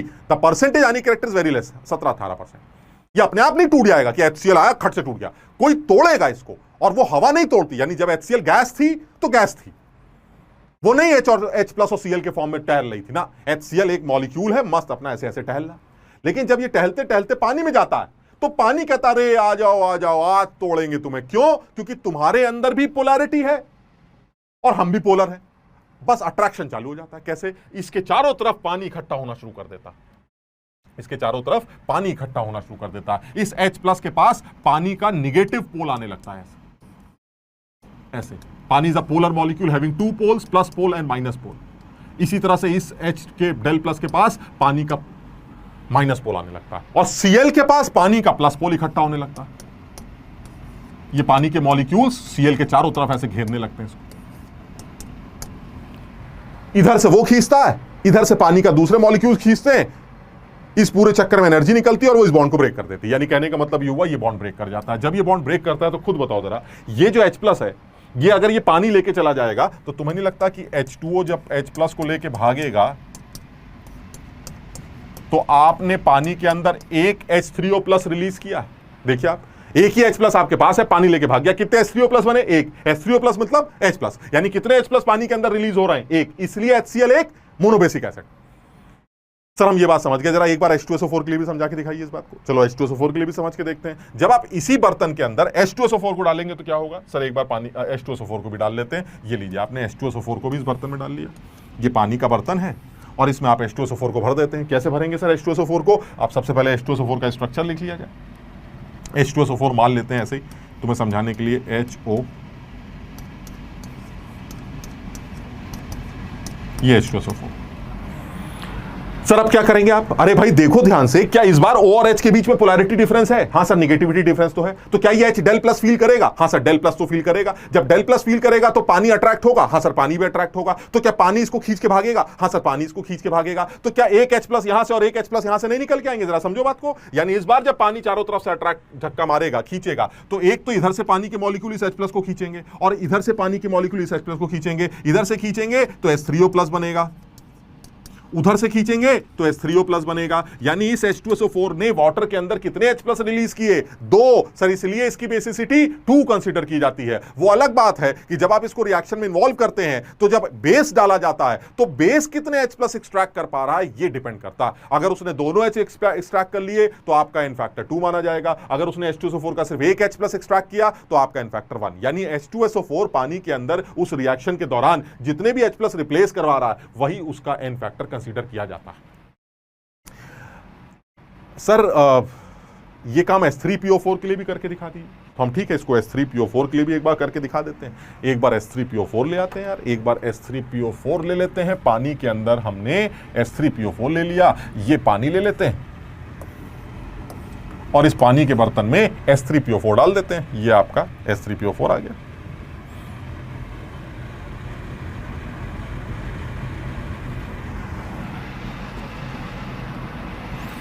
ये आपका H3PO4 आ गया। जरा इसका स्ट्रक्चर बना लेते हैं। तो इसका स्ट्रक्चर हो गया P,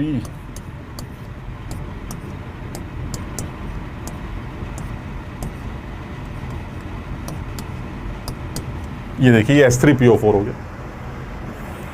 अब क्या करें सर? अरे फिर बताओ जरा, क्या H और O के बीच में नेगेटिविटी डिफरेंस है सर? क्या H के ऊपर डेल प्लस होगा O की वजह से? सर बिल्कुल होगा। इस डेल प्लस को क्या पानी खींचेगा? बिल्कुल खींचेगा। क्या पानी इस डेल प्लस पे भी अट्रैक्ट होगा? बिल्कुल होगा। क्या पानी इस H को भी खींचेगा? इसको भी खींचेगा। यानी पानी आया और उसने चुपचाप इधर से H प्लस को खींचना शुरू किया, इधर से H प्लस को खींचना शुरू किया, इधर से H प्लस को खींचना शुरू किया और पानी के अंदर इस H3PO4 ने 3 H3O प्लस रिलीज किए। इसलिए H3PO4 is a tribasic acid. But the N factor can either be 1 or 2 or 3। N factor इनमें से कुछ भी हो सकता है। वो डिपेंड करता है कि तुम पानी के अंदर उस रिएक्शन में अपने कितने H प्लस रिप्लेस करवा रहे हो। अगर सारे करवा रहे हो तो N फैक्टर 3 हो जाएगा, अगर 2 करवा रहे हो तो N फैक्टर 2 हो जाएगा। मैं ये बताना चाह रहा हूं कि बेसिसिटी तो वो होती है जो उसके मैक्सिमम H प्लस रिप्लेसेबल होते हैं, लेकिन N फैक्टर डिपेंड करता है रिएक्शन टू रिएक्शन। जैसे जैसे रिएक्शन चेंज होगी आपका N फैक्टर 1 भी हो सकता है, 2 भी हो सकता है, 3 भी हो सकता है। It depends. यहां तक सबके समझ में आ रही बात? कुछ लोग कहते हैं सर इसका मतलब इसमें बहुत ज्यादा कुछ दिमाग नहीं लगाना है, हम बड़ा क्लियर है, हम रिएक्शन को देखकर अंदाजा लगा लेंगे कुछ कि भाई कितना H प्लस रिप्लेस हो रहा है, मेरा मुझे N फैक्टर आ जाए।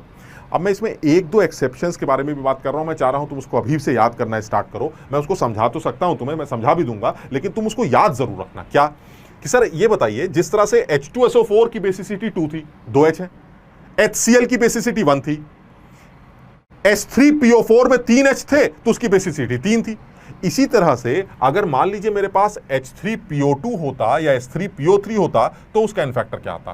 तो देखो ऐसा है, मैं तुम्हें अभी तो सिर्फ जो लिख रहा हूं वो तुमको याद करने के लिए बोल रहा हूं। सबसे पहले क्या, H3PO3 देखकर ऐसा लगता है कि इसके पास 3 H है, तो इसके 3 H वाटर के अंदर रिप्लेस पानी 3 H खींच सकता है और इसका जो बेसिसिटी है वो देखने से लगता है कि 3 होनी चाहिए, जबकि इसकी बेसिसिटी 2 होती। मैं अभी इसका रीजन बताता हूं। और अगर इसकी बेसिसिटी 2 है तो फिर N फैक्टर 1 या 2 में से हो सकता है, 3 नहीं हो सकता। क्लियर है? तीनों H ना रिप्लेस कर सकता है। As an acid the N factor of H3PO3 can either be 1 or 2, it can not be 3 because it is not a tribasic acid, it is a dibasic acid. That means it releases only 2 H plus in water. पानी सिर्फ 2 H plus खींच पाता है। कैसे बात करते हैं? यानी अगर N फैक्टर की बात की जाए तो N फैक्टर 1 भी हो सकता है, 2 भी हो सकता है। अब मैं ऐसा क्यों कह रहा हूं? बड़ा आसान, एक बार इसको भी बर्तन में डाल के देख लेते हैं, अपने आप पता चल जाएगा कितने H निकलने। खुद ही निकाल, हमें सोना निकाल ले, पानी को तो निकाल ले, पानी से पूछ लेते हैं। जब आप इसको बर्तन में डालेंगे तो क्या होगा? जब आप H3PO3 को बर्तन में डालते हैं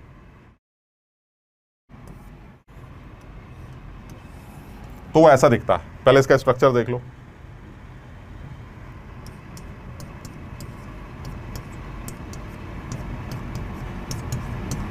ये H3PO3, जब आप H3PO3 को पानी में डालते हैं तो क्या होता है, जब आप इसको पानी में डालते हैं तो पानी आता है अपना H+ को खींचने के लिए, तो दिखाई दे रहा है क्या H और O के बीच में पोलैरिटी है, तो क्या H के ऊपर del+ होगा, हाँ सर del+ होगा, तो पानी यहां से खींचेगा इसको, पानी यहां से H+ खींचेगा।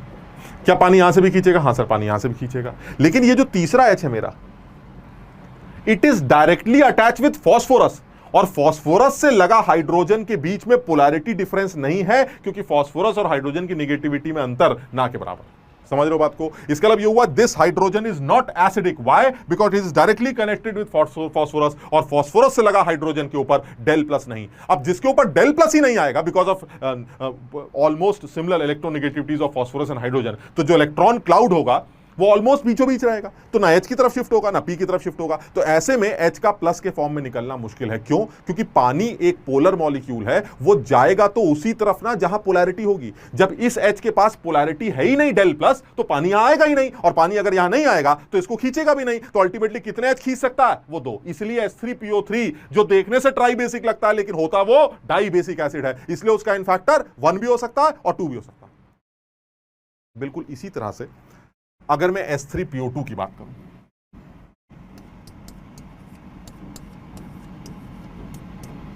इसकी जो बेसिसिटी है, देखने से क्या लगता है?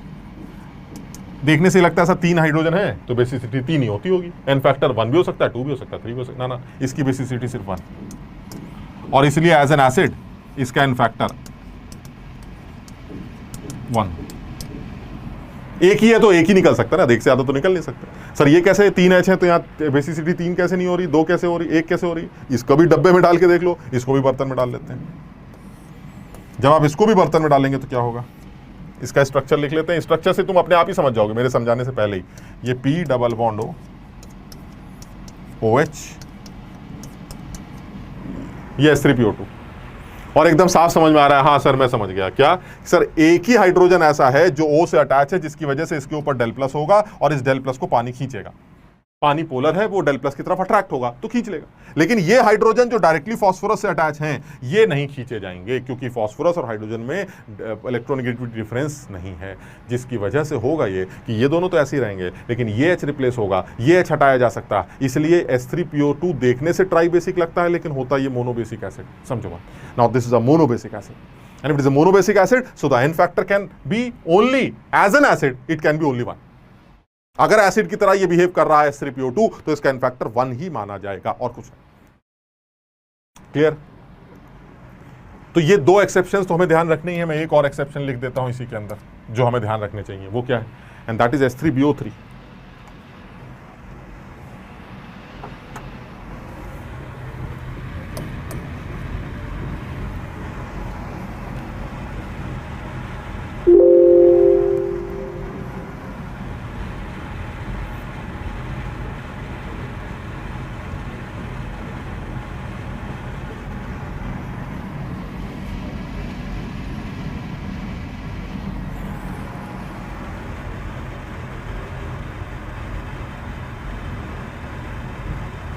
और तीसरा आ रहा है हमारे पास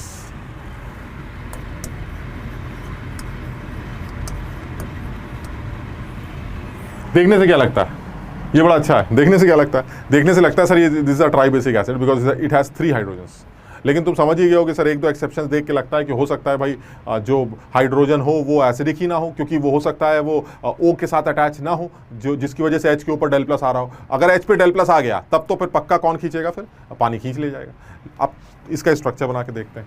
जब स्ट्रक्चर बनाएंगे तो भी तुम कंफ्यूज होगे। देखना जरा, इसका जो स्ट्रक्चर होता है वो ये होता है।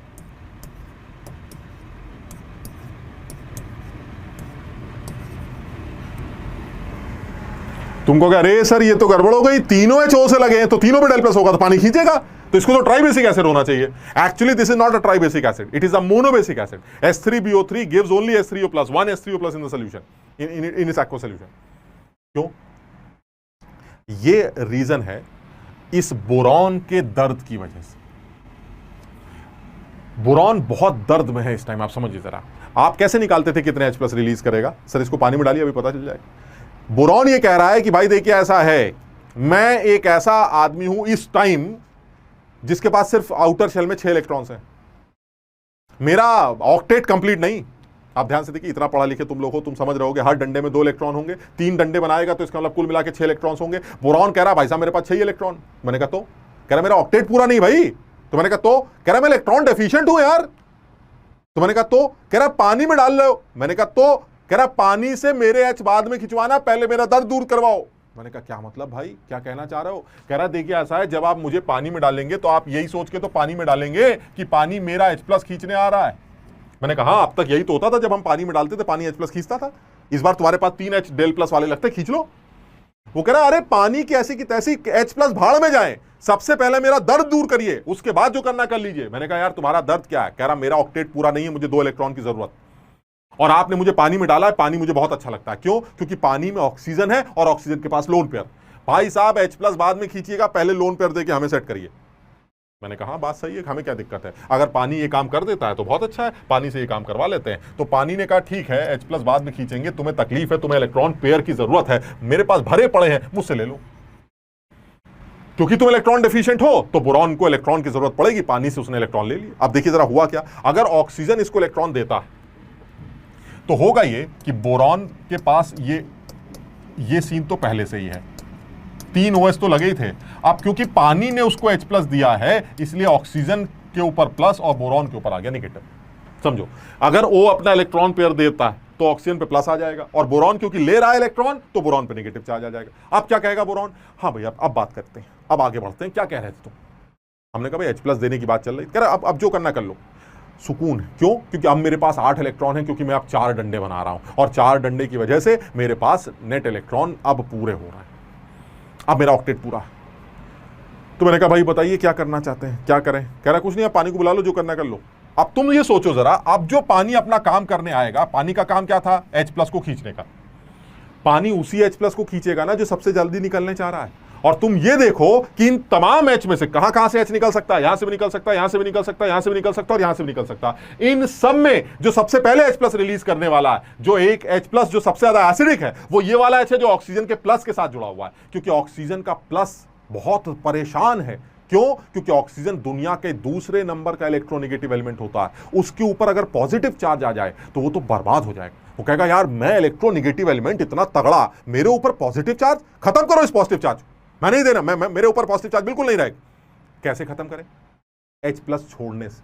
यानी ऑक्सीजन के पास जो H+, अगर ऑक्सीजन ने अपना H छोड़ दिया प्लस के फॉर्म में तो ऑक्सीजन के ऊपर माइनस आएगा, ऑक्सीजन के ऊपर ऑलरेडी प्लस है, उसके ऊपर माइनस आ गया तो ऑक्सीजन न्यूट्रल हो जाएगा। समझो, यानी वो ये कह रहा है भाई ऐसा है, पानी से कहो अब ले जाए H जो लेना है, और ये ले जाए, इसको निकालो यहां से, खत्म करो। ये पानी इस H+ को लेके भाग जाए, क्योंकि पानी अगर इस H को निकालेगा तो ऑक्सीजन के ऊपर नेगेटिव चार्ज आएगा, नेगेटिव और पॉजिटिव मिलकर ऑक्सीजन न्यूट्रल हो जाएगा। यानी पानी ने इस H+ को निकाला तो क्या बनाया? H3O+, और B जो है वो आपका 4 OH लेके अपने आप चुप, BOH4। यहां भी OH आ जाएगा, यहां भी OH, यहां भी OH, यहां।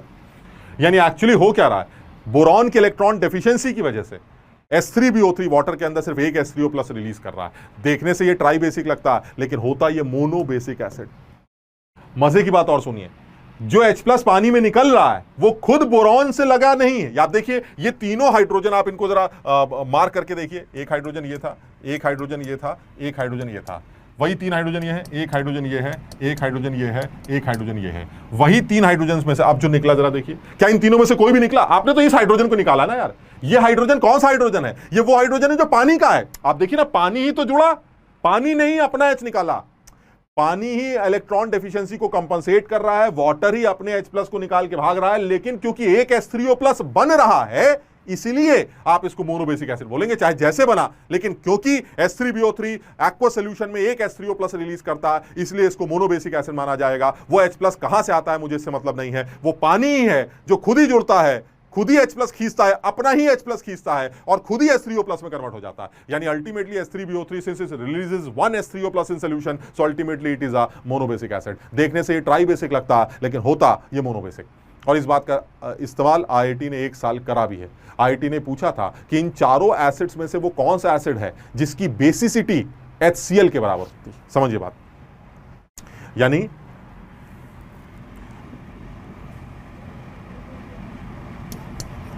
HCl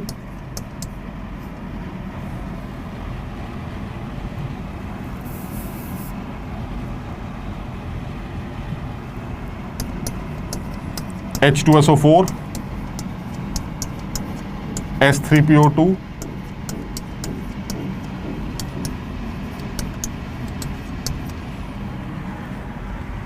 ऐसे सवाल के तौर पे बोल रहा हूं मैं।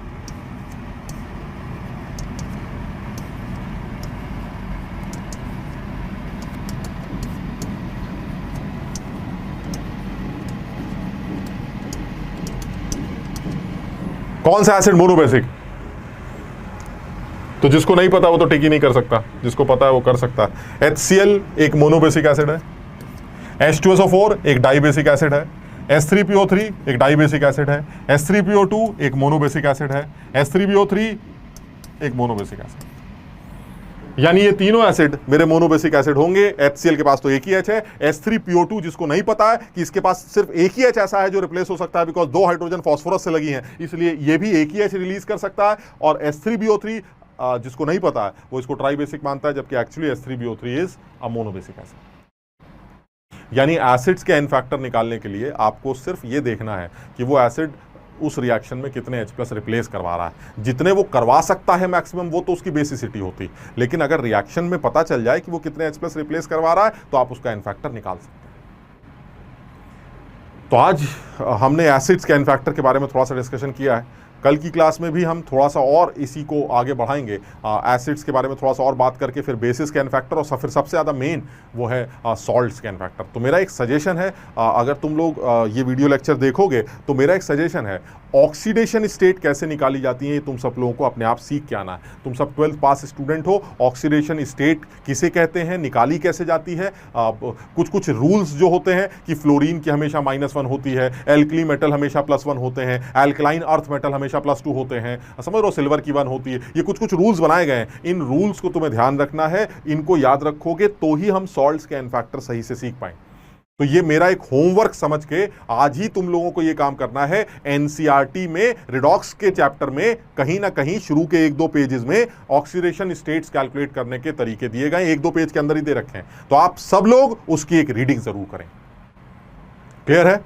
तो ये एक होमवर्क है, क्योंकि ये अगर करके कल नहीं आए तो फिर आपको सॉल्ट्स की ऑक्सीडेशन स्टेट्स या एन फैक्टर निकालने में बड़ी दिक्कत होगी। क्योंकि मैं इतना टाइम बर्बाद नहीं करना चाहता कि मैं पहले ऑक्सीडेशन स्टेट निकाल के दिखाऊं।